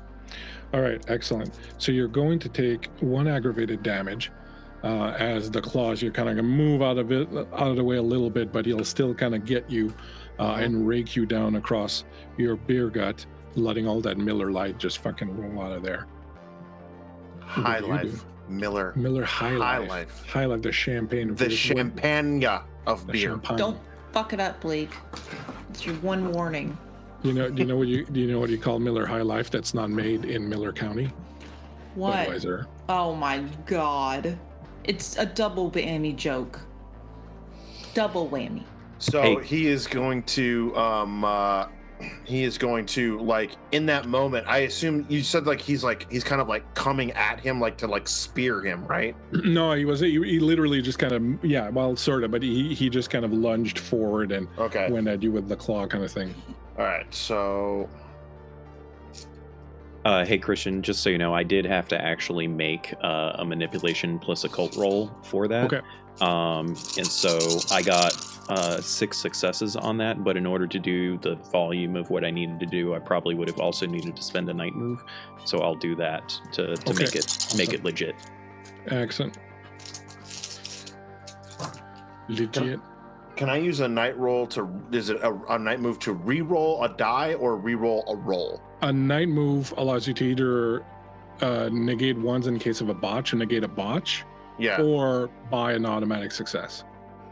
I can buy an automatic success in conjunction with what I just rolled, right? That's right. Yeah. Unless Okay. you have 0 success, in which case, no, if you had 0 success, it'd be fine. If it's a botch, you can't buy a success on the botch. No. It's not a botch. The whole thing is basically okay. So I'm gonna spend a night move, right? Yeah. All right. And get a success on top of the successes that you've gotten, basically. Which will bring me up to 6 successes on Ouch. hitting him with the claws. He's not gonna like that. All right, so I got 6 successes. Hey, that's what rock and roll. I got a crit. 1, 2, 3, 4. 4 successes. All right. You tear into him, ripping a huge gouge across his chest. Blood splurts everywhere. Hold on, you healed a thing earlier. Blood point.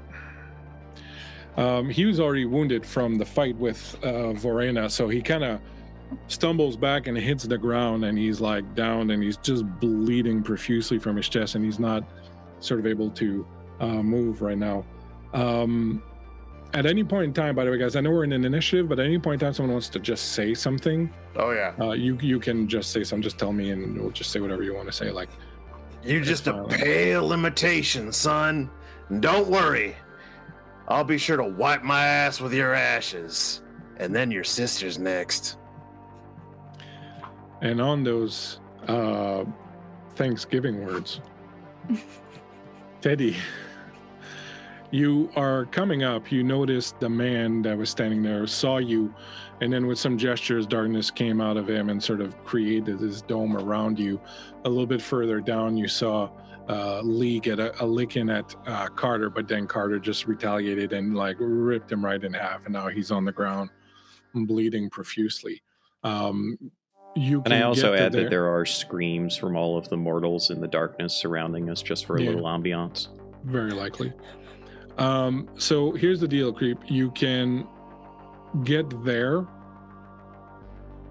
right, by the end of your action, If you want to get there and do something, you'd have to activate celerity. I don't know that you have celerity I still. don't, but I do at least want to pop claws on this round. As I'm like running, I'm popping claws. All right, so spend your blood. The claws come out. You see this, Miko. And I will say, like, you are rushing in, and next round you can get into the thing. Go ahead, Carter, and give me a alertness and perception roll. Elena at 11, what are you doing? Your target is, with the fight and everything going on, Carter, I'm going to say your target is going to be 8 on the alertness roll. Say that, so you're muted. 3 successes. All right. I'll get to you in a sec. Elena? Helena's saddling up next to Nicholas. She's not presenting herself as a threat in any way. She's going to try to kiss him. No, but she's going to very quietly ask, what is your role in this?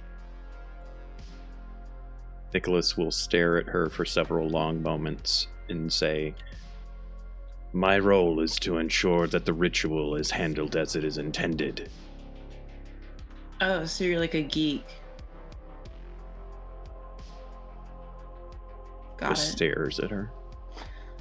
She's trying to keep some attention on her by him, and she kind of flicks her eyes down at that bowl.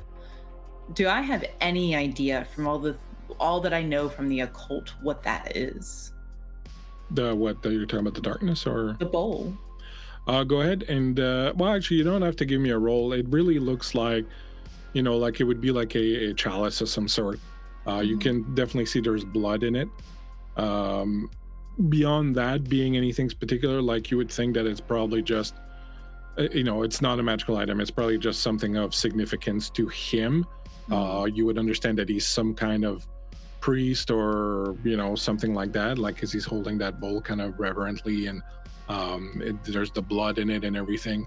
But it wouldn't be something particular beyond the idea of it being some kind of chalice for the blood. But you get the sense that there's a ritual going on, that he's some sort of priest kind of involved in that. You kind of get that vibe off of it. Kind of like when you do your little things with your little goth people in the Sedite temple, and do the whole theatrics of it, and you got Bauhaus playing in the back, and There's definitely Bauhaus playing in the back for sure. For sure. Okay. Season parties. She's gonna stand like parallel to him, like shoulder to shoulder, and she wants to stand uncomfortably close, and she does like almost touching elbows every so often and being like, ooh, sorry, but she is no longer looking at him or the bowl. She's looking at Teddy and giving her sort of those reassuring looks, like, tell me when you need me to step in and I'll step in. I'm gonna say Teddy is probably not noticing too much right now. What's not. Teddy's frame of mind? Is it so Teddy is in a creep frame of mind? Yeah, she's in murder mode. She's pissed. So you stand uncomfortably close to Nicholas. You feel uncomfortable next to him, in fact. I do. Yes, No. you do. He's doing some weird shit. You're just like, I've seen weirder, honestly. I But think because she'll it make turns that you on. remark to him, I think. Yeah, I think that's what it is. She's like, I've seen him weirder, but I can kind of get the pleasure behind this. So, okay. I can kind of dig it. I mean, it's not like Hayden with his Tremere-ish charms.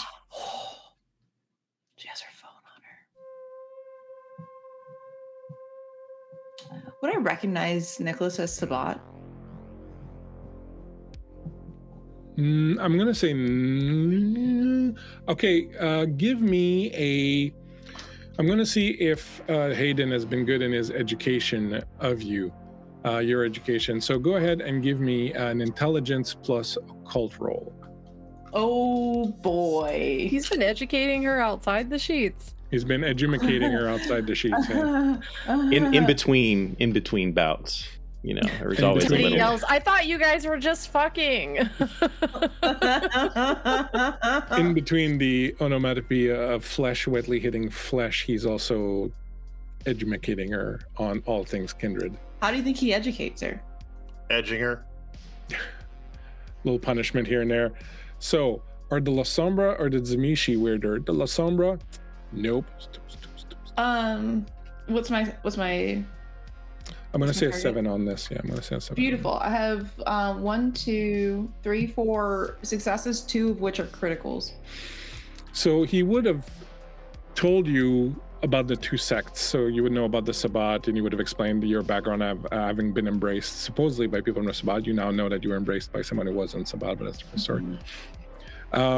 And he would have talked about how the leaders, the natural leaders of the Sabbat are this bloodline called the La Sombra, and he would have talked about how they have these strange powers that deal with shadows and darkness. And so I think you would probably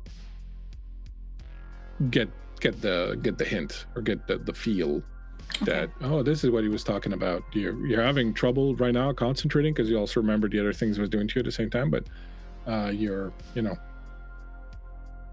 focused. Yeah. Okay. All right. I'm good with that. I have interesting things to do with Hayden in a minute. Nicholas at 16, back up to the top. This strange woman who is obviously kindred has just slithered right up to you. Oh, in your personal bubble. He has no cares whatsoever about Helena being that close to him. He recognizes someone that has already given in to their inner darkness quite easily.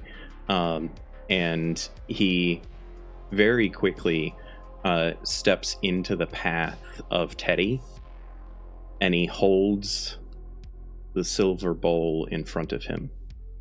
And he tells her, "An offering must be made to join the rite."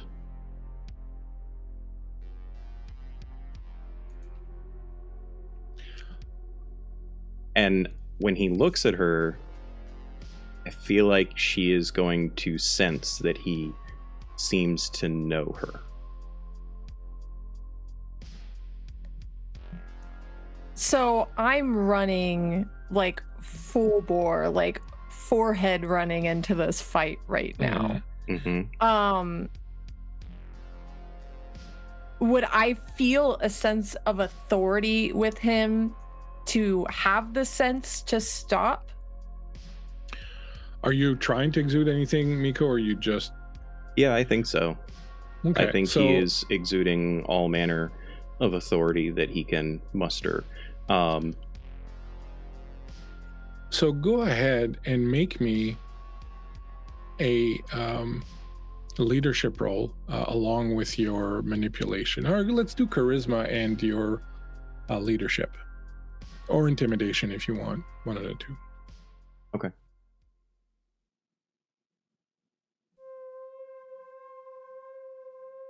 Could I turn this into a command?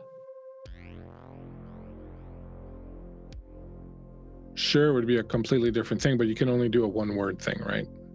No, it can be part of a sentence. The command itself has to be one word, though.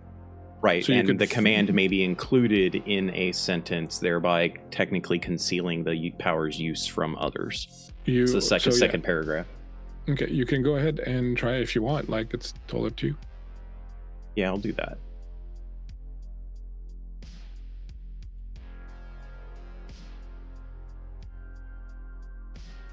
Yeah, I'd say Teddy has like pretty strong tunnel vision right now. And what's Teddy's willpower? 3. What's 3? Okay. That's 6 successes and a crit. Okay. And what's the line? And tell me what's the word that is the command? The line is... crap, I can't remember what I said.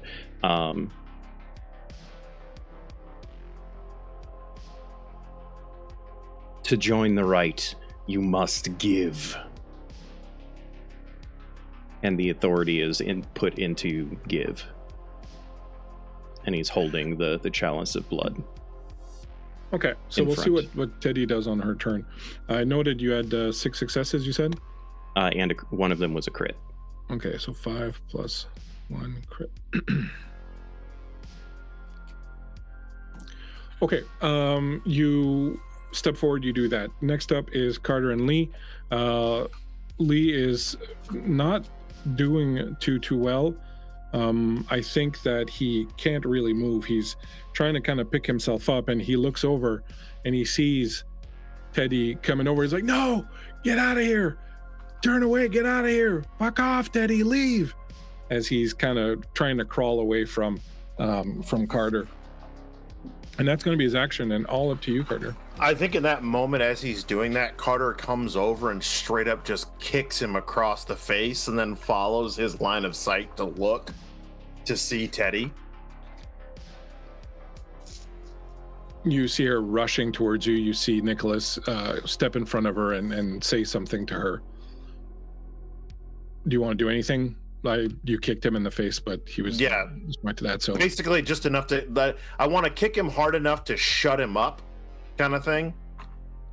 And then he just kind of turns and he goes, "Well, well, well, the prodigal daughter returns, out fucking standing. Come to daddy, baby girl." His claws literally like flicking in the air. Christmas is going to be weird at the Carter house.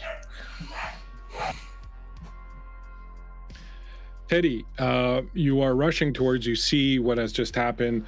Lee's on the ground. He's told you to get away, and then he gets kicked and kind of crumbles to the ground. Carter's just turned around and faced you. You are, when the man steps in front of you and tells you to get into the right, you must give. You feel for a moment the strength in that word, and the give is a little kind of ambiguous in that you don't know what to give and so on and so forth, and your brain's kind of trying to sort that out. So you can either play with that, you can spend a willpower to ignore it to ignore the thing, but you have to spend a willpower to do that. Or you can sort of play with that and figure out how your character reacts to that command being given to her. But I will let you decide what you do. But I do feel if I don't spend a willpower, basically, I feel obligated to do something. I will say that you will at least lose your action in that you're gonna stop and you're gonna like try to understand what's going on. I feel that the give is kind of broad and vague, so it's not clear what you have to give. So like your character would probably sort of stop and look and kind of try to math it out, kind of try to figure it out kind of thing.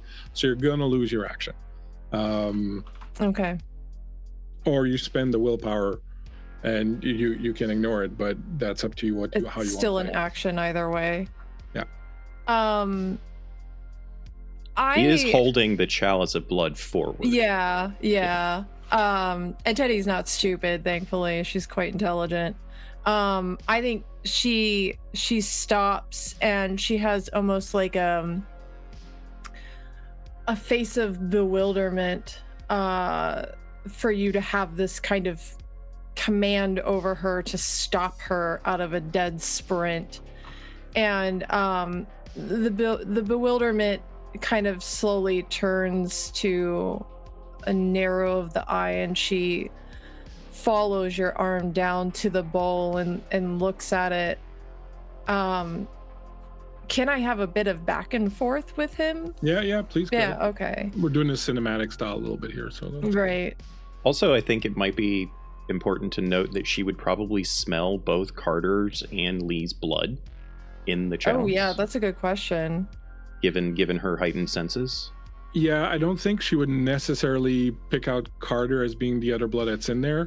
But I would say, yeah, you probably would get the sense that Lee's blood's in there.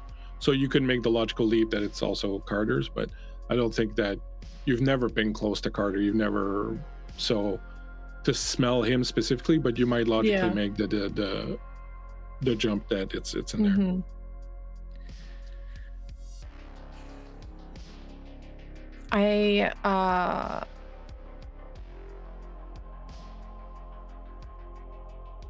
And the spell basically compels me to do what he's asking of me. Yeah, to the extent to which you understand the command, you will obey it. Okay. But you will not put yourself in danger. You will not do something that is completely contrary to your nature. But beyond that, you're compelled to obey. I think she does this in front of your face with her fist, and then like clenches it, and you see her claws dig into her own palm, and blood comes in a little trickle from her clenched fist and drops into the bowl.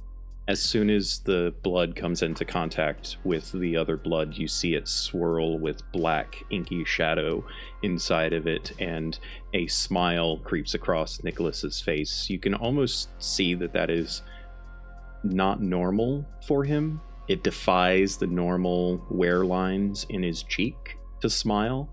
And he says, "Embrace your inner darkness, child, and join the right." And he just steps to the side and he turns and stares at Carter. I'm going to ask Bones at this point to make me a intelligence and occult roll again. I think as that happens, she completes this command, and you begin to step away. It's the realization hits her that this was like a spell you put on her, basically, and a wave of nausea rolls over her, and she's kind of like looking at her hand and then looking at you and looking out towards Carter and Lee, and seeing Lee crumpled on the ground there. It's just like a dread is building inside of her. Come on, sweetheart. You paid the price. Let's dance. What did you get, Bones? What was my target? It would have been 7 again. 7. Okay. That's 1, 2, 3 successes, 1 crit out of that successful. If there's one thing Hayden has tried to drill into you, is you don't give your fucking blood to anyone, because there are some people out there, including Hayden and some other people, who can do some nasty ass shit to you when they have your blood. So that's one thing that he's drilled into you, is you never get. So as you see Teddy do that, like, that's something that you do what you want with that information. I'm just saying that is something that Thank you. You have learned. Teddy at 13 has given the blood. Then it's Helena. It is your action now.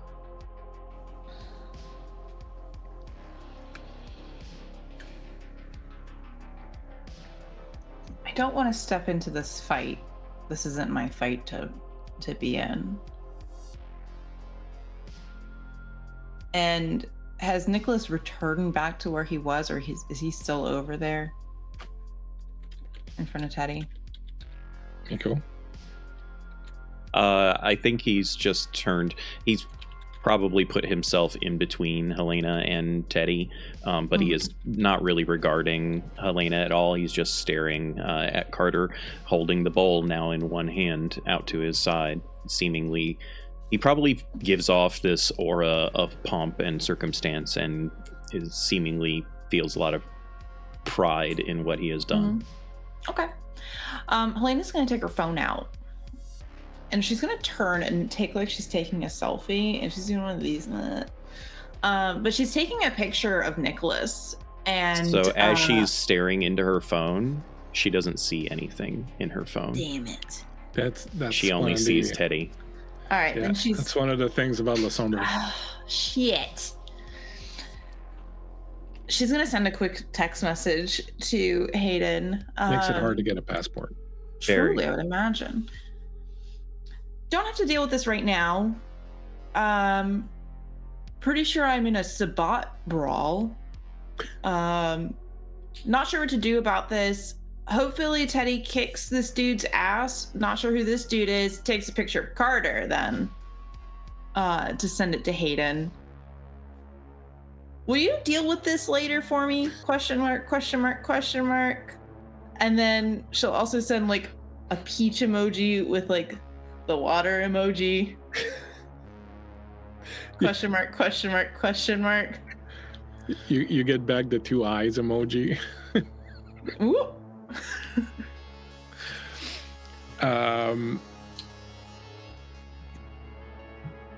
Yeah, you get back what the fuck, Elena? What the actual fuck? All right, where are you? I'll come by. So I'm in New York. What the fuck? There's like this number has been disconnected. No, I'm kidding. I love the relationship Helena has with Hayden. Yeah. He's like, you can picture him right now. You can totally, right now, as you say, I'm in New York, you can totally picture him like this.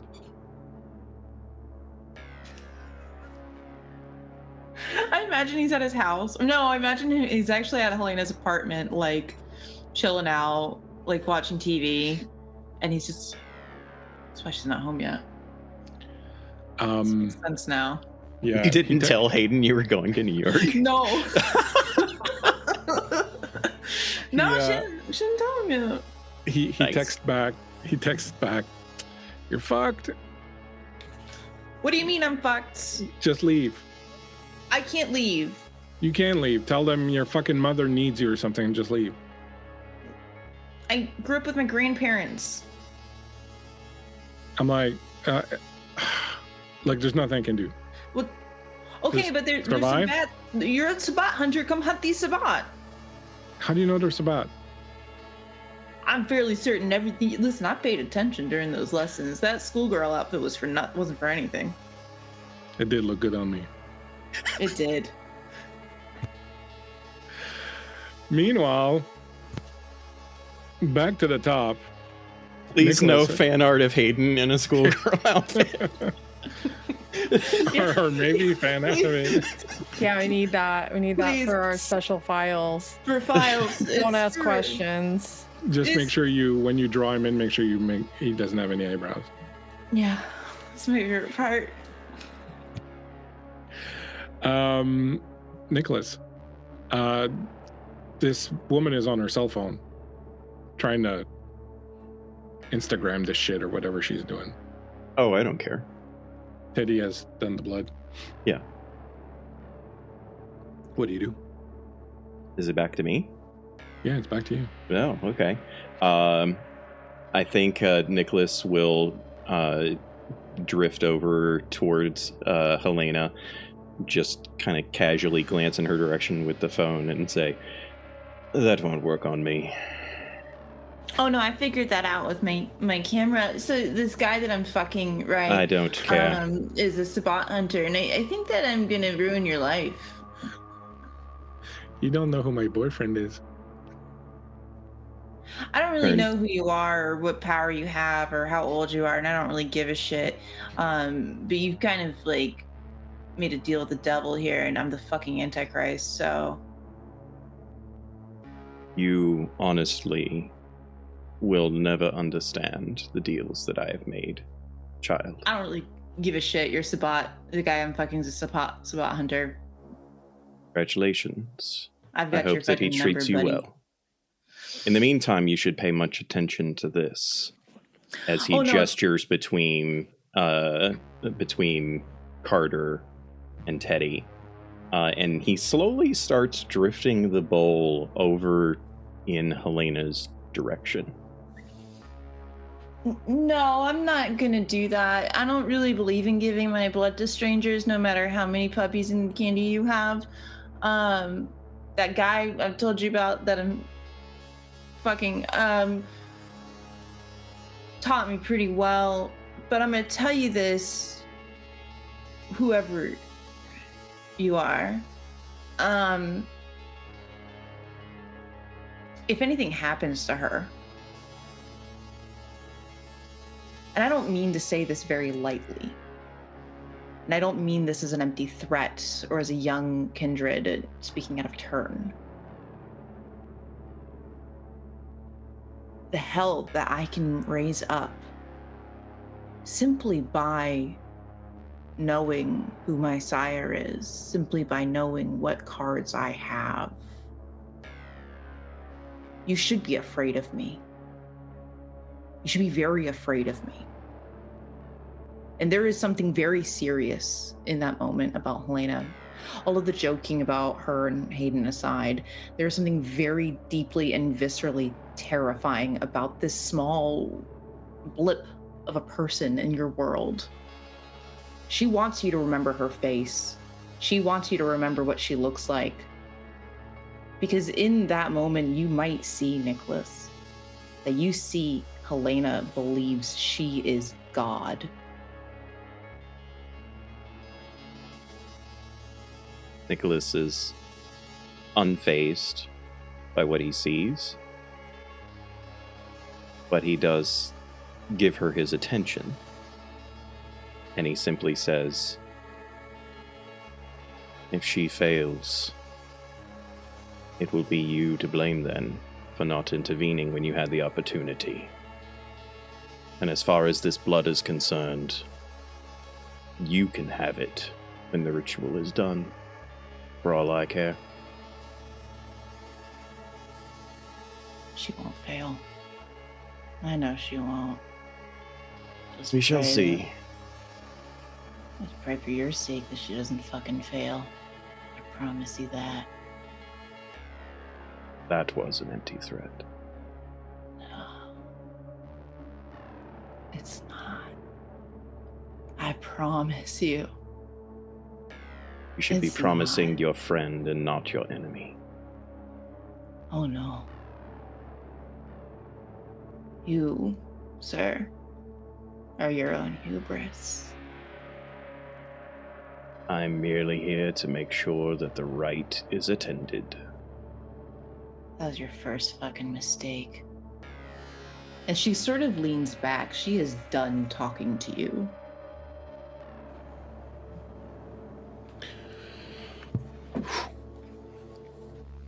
Is it just me or is love in the air?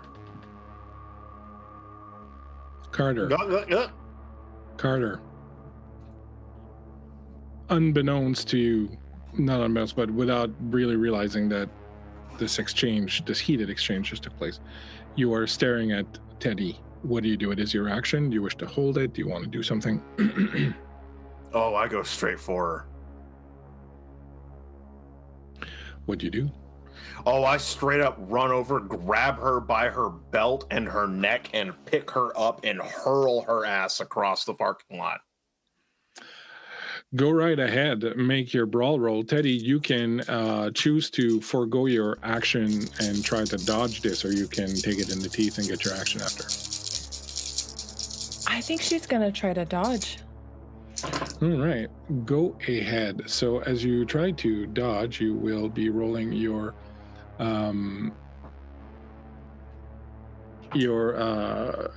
dexterity and your athletics. Okay. I have 5 successes, 1 critical. Jesus fucking Christ. I am built for war. I'm gonna go ahead and attack a night move on for at least 1 success. Okay.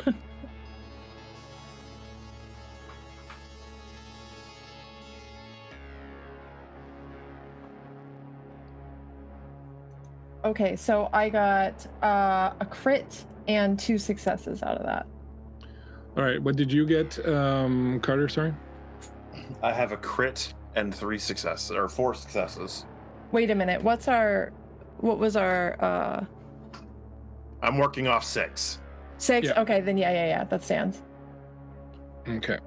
Did that 2 include your freebie from the night No, move? that didn't. Okay. So it's 1 I crit. need to make and sure 3. I take that night move off too. All right, so 1 success on top of that. So he will grab you. He will manage to grab you, but you will kind of back away from him. You will take the 1 point of normal damage. Okay. As he kind of grabs you, and he doesn't get the full kind of crunch down on you, but he grabs you and you kind of try to pull away. So you kind of stumble and fall back and knock yourself out a little bit. So not out, but you knock yourself a little bit. So you will take 1 point of damage from the attempted dodge. It's regular damage, so mark it in the normal damage column, the N Okay. column. You can heal that with 1 blood point. Christian, I missed it. Did you notice the bits from Kentucky Fried Creature 5 minutes I ago? did not. Yeah, 500 bits.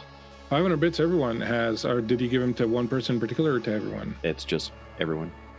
All right, so everyone gets a night move. So Teddy, you fall back. You've taken the damage. You gave up your action. I'll let you get up or say something if you want, but you've given up your action to be able to try to dodge. Yeah. I think she stands up and spits, which is like the most unladylike thing she could possibly do right now. She spits like at your feet and says, "Fuck you, I've been waiting a long time for this." Yeah, you're a chip off the old block. Don't worry.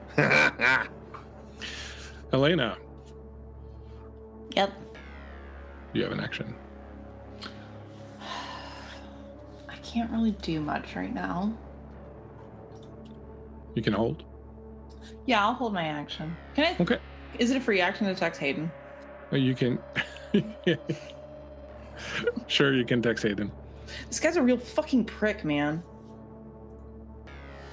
He's got a spooky, weird jacket.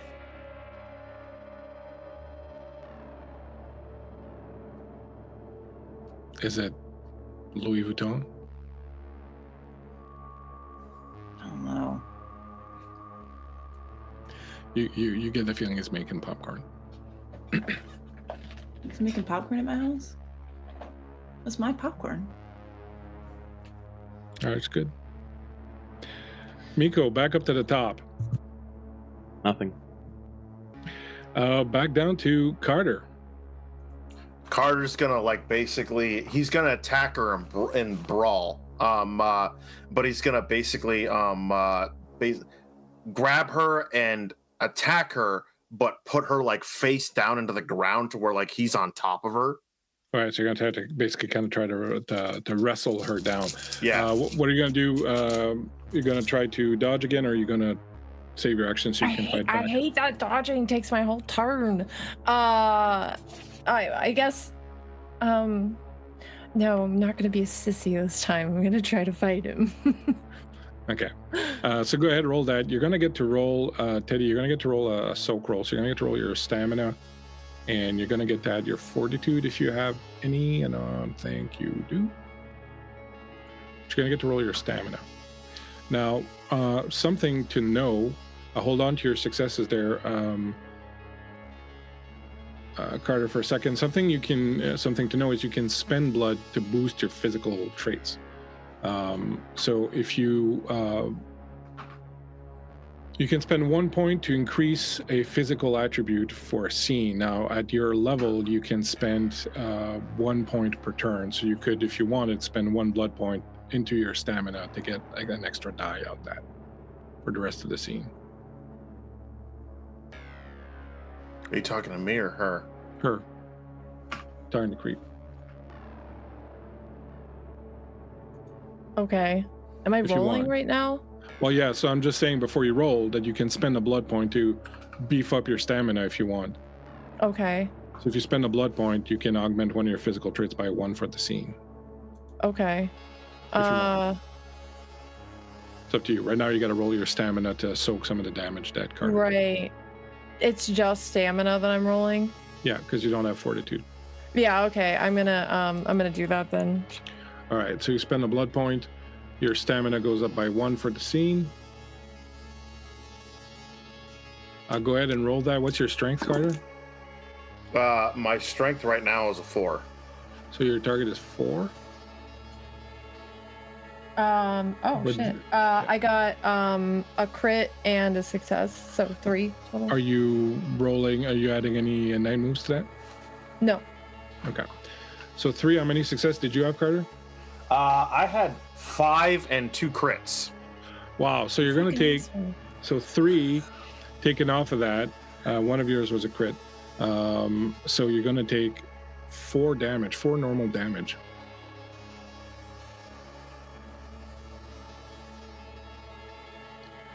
So you're getting pretty banged up. Next turn, you can spend another blood to try and heal one, not to try, but to actually heal one of these. But he's like, got you really solid. I am basically on her back, and I'm like, why are you fighting it? Don't you realize you're one cunt hair away from hillbilly heaven, shit brick?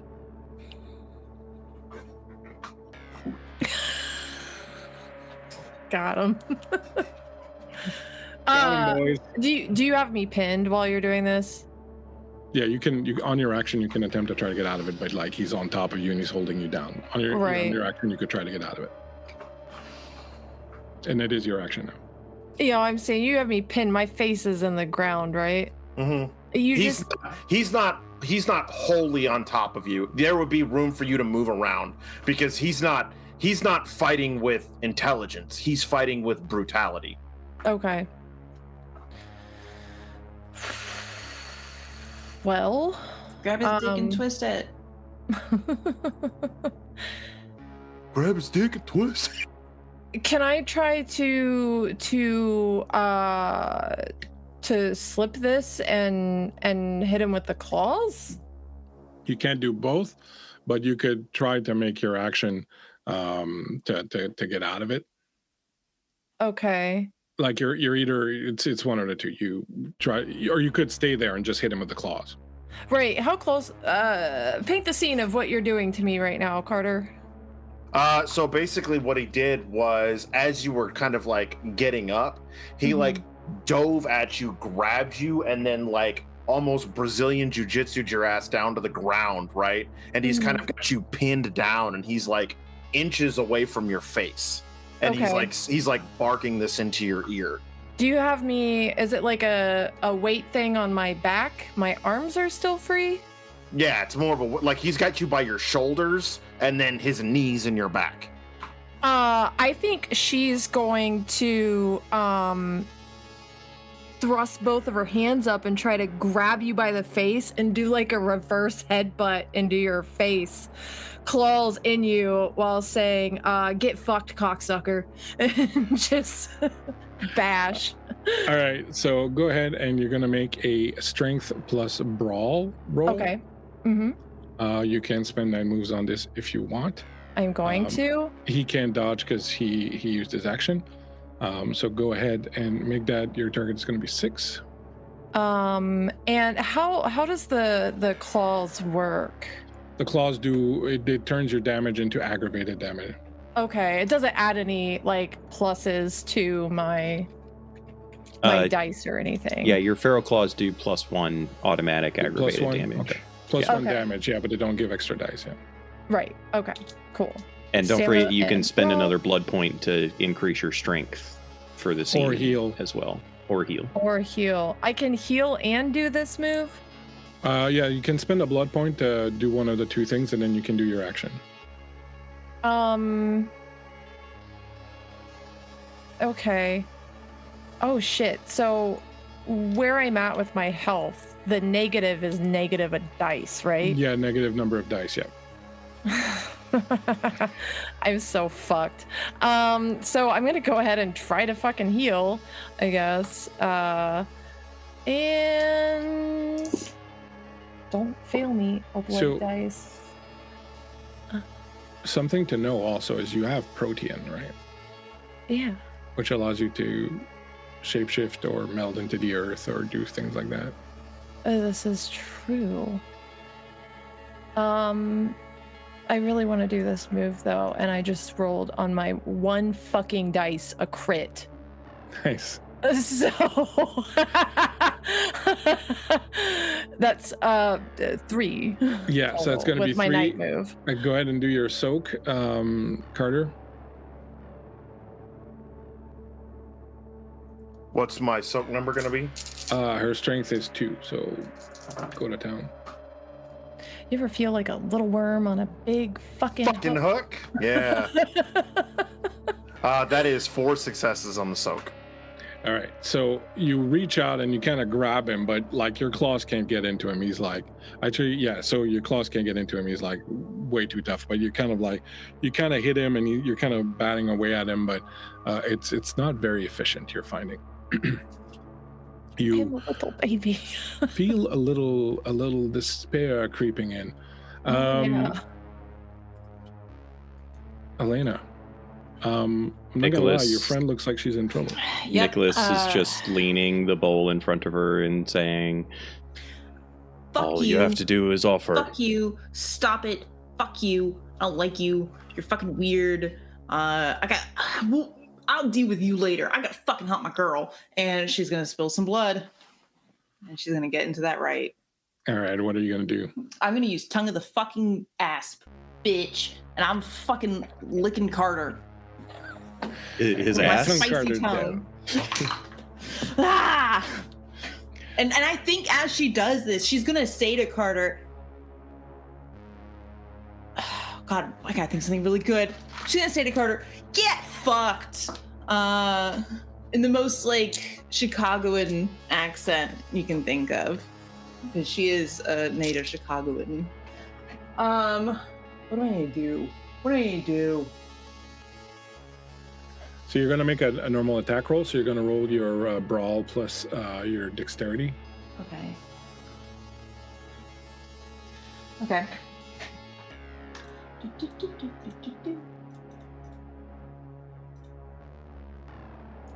What's my target? Your target is going to be 6. Woo! I got 2 successes, baby. All right. The tongue reaches out. Your strength. What is your strength? Oh. Your strength is 2, so you're not too bad out. Your tongue reaches out and strikes Carter, I guess, across the face. Carter, you're going to take 2 aggravated damage from this tongue or the asp as it wraps around your face and sort of digs into you. The thing also is that it acts like the vampire kiss, and that you're feeling kind of waves of ecstasy rolling through you as this tongue is kind of wrapped around your throat and has kind of battered your face a little bit. So you're feeling that kind of high from as if you had been bitten by a vampire kind of thing. It doesn't do anything, it's just for flavor.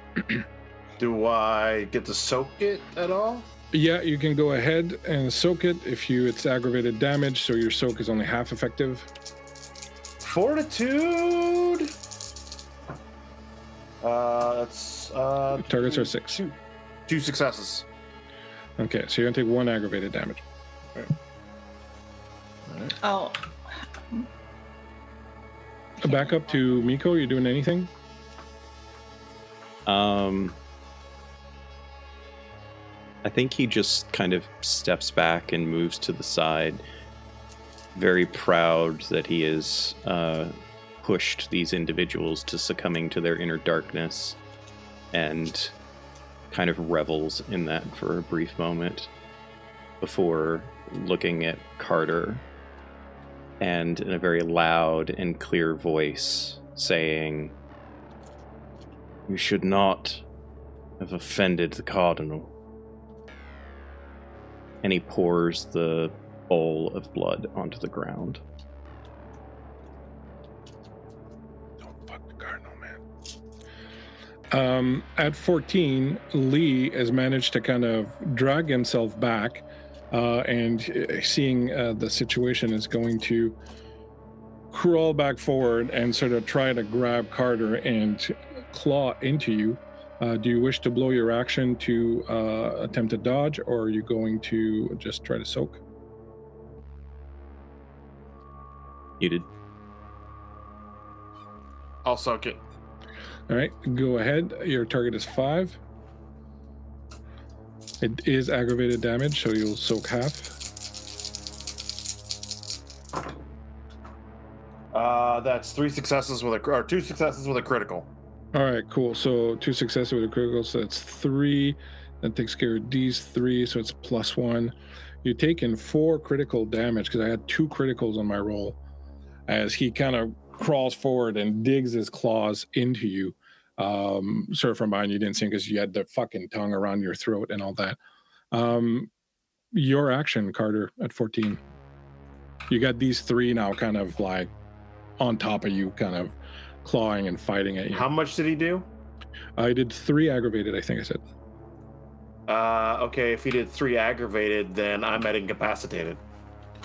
All right, so you feel as this the claw comes in on you, you feel your body starting to seize up. I will give you your action. You have an action at 14 still, so I will give it to you since you're going at the same time as he does. Mm-hmm. The claw comes in and you're feeling like that did a lot of damage and your body's kind of starting to seize up. I'll give you your action at 14 since it was at the same time. Okay, I'm going to burn a blood to increase my strength. Okay. And I'm going to swipe down at his neck. Go for it. That is 4 criticals and 2 successes. 4 criticals. You're coming with me, son. Right, so I got 1 critical. Cancel one of yours. What was your strength? My strength right now is a 4.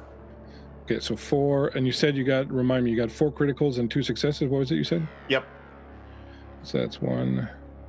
So it's 3. It's 2. 1, 2, 3, 4. So I'll take out those 2, and I'll take out one of those. It's going to take 2 aggravated damage. You claw through his neck. Most of his neck is kind of like ripped out. The blood splashes all over. It splashes on your face, Teddy. You get it in your mouth. You taste his blood as he like falls down, clutching at his throat. The blood sort of pumping out of it. Your action at 13, Teddy. What do you do? What is Carter's current state? He looks like he's fading. Like he looks like he's freezing up, like he's having difficulty moving, like his eyes are closing after that claw. He's kind of like looks like he's becoming incapacitated. Is he still on top of me? Yeah. I feel him, I assume, loosening up a little bit, becoming a little weaker, not being able to pin me as well. So she's going to try and roll and get on top of him and try to claw at him. It's kind of manic. Not a problem. He's incapacitated, so you easily kind of claw out of him.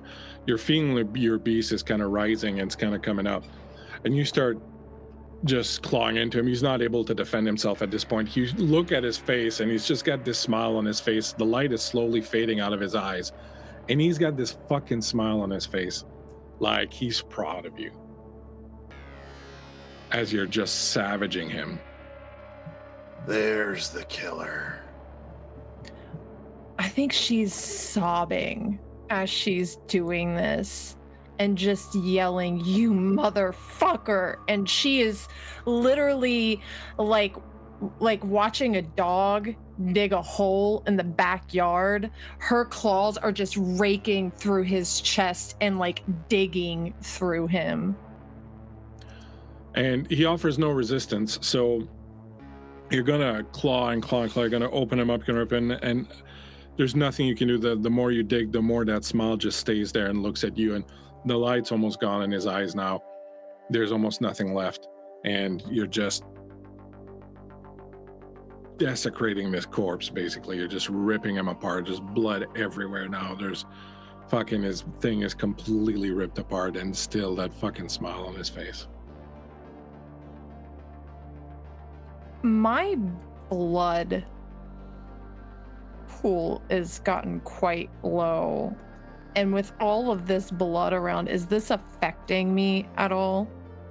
I mean, I think you're definitely you're getting a lot of the same sense that you had felt when you killed Takamura, where the thing inside of you is calling for more, and it's exulting in what you're doing, and you're feeling a righteousness in it and in what you're doing, and there's this call for you to do more and to feed it and to give it more and to give it more and to give it more. And as you look down and you're getting that blood from Carter on your face now, dripping in your mouth, and his generation is lower than yours, and you can taste the power in it, and it's very, very attractive to your beast. It's like calling to it. It's making you want to do what you didn't do that first time, which is to bite into him. I think as I'm digging through his chest, I have ripped the flesh away. And Helena, you would hear the sound of bones cracking as she's now gotten to his ribs and is snapping them away. And out of nowhere, she is going to dive headfirst into this cavity where she now has exposed Carter's heart, and she just sinks her fangs into it. And it's like drinking from the fount itself. Elena, give me an occult and intelligence roll.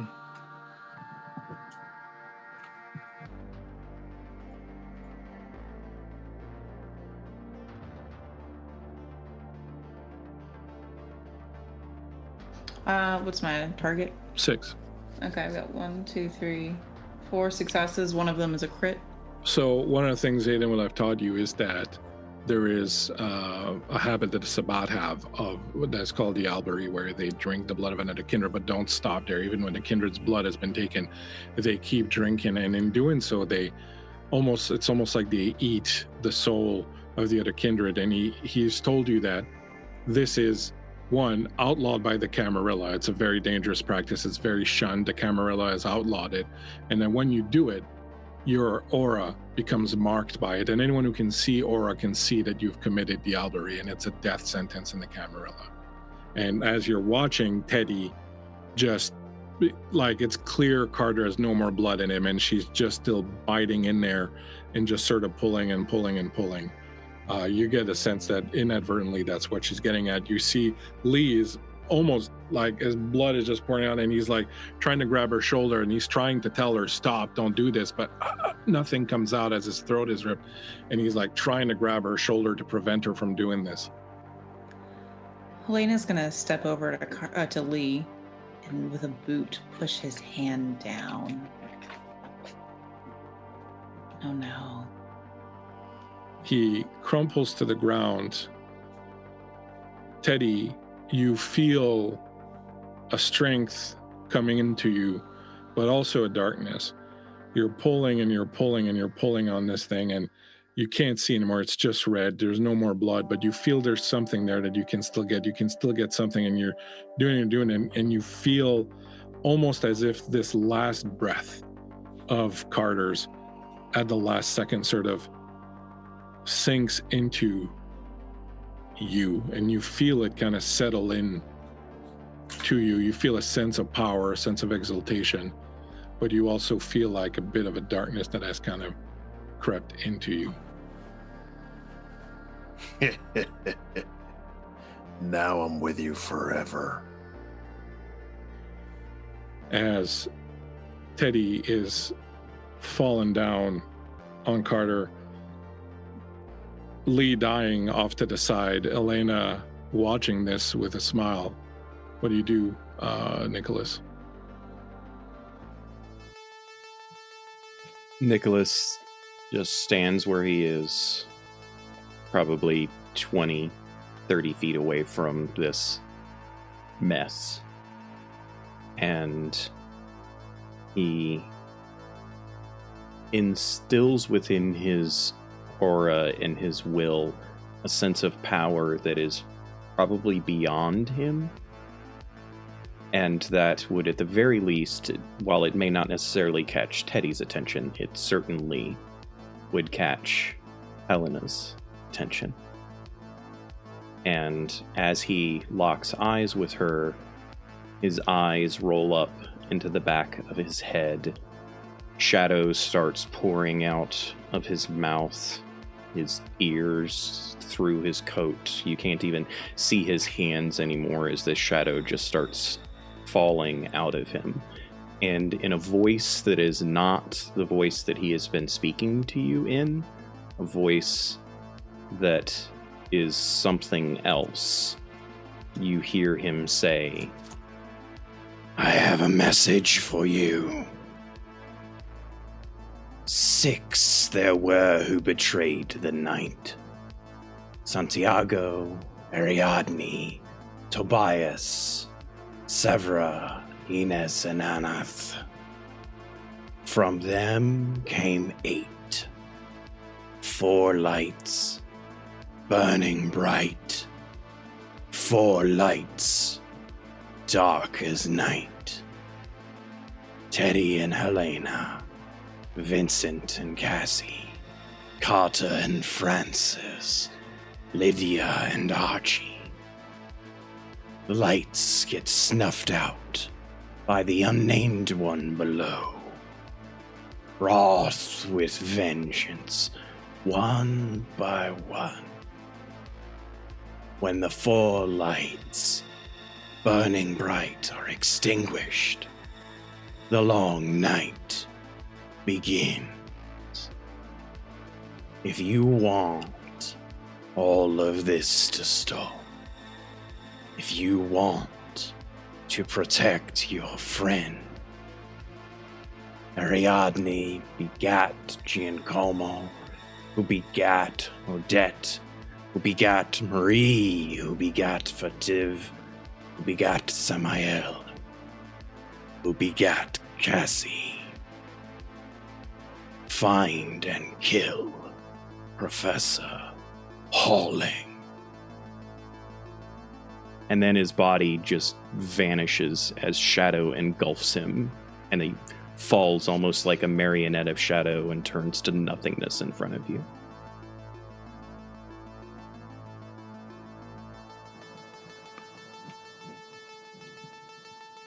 Helena, what do you do? I'm going to sit down next to Teddy as she continues to diablerize Carter. I'm going to pet her on the back of the head, playing with her hair, as I slowly realize that I have leverage. And she's going to soothe Teddy the best she can. But it's a lie. She wants her to do this. She wants her to commit this sin.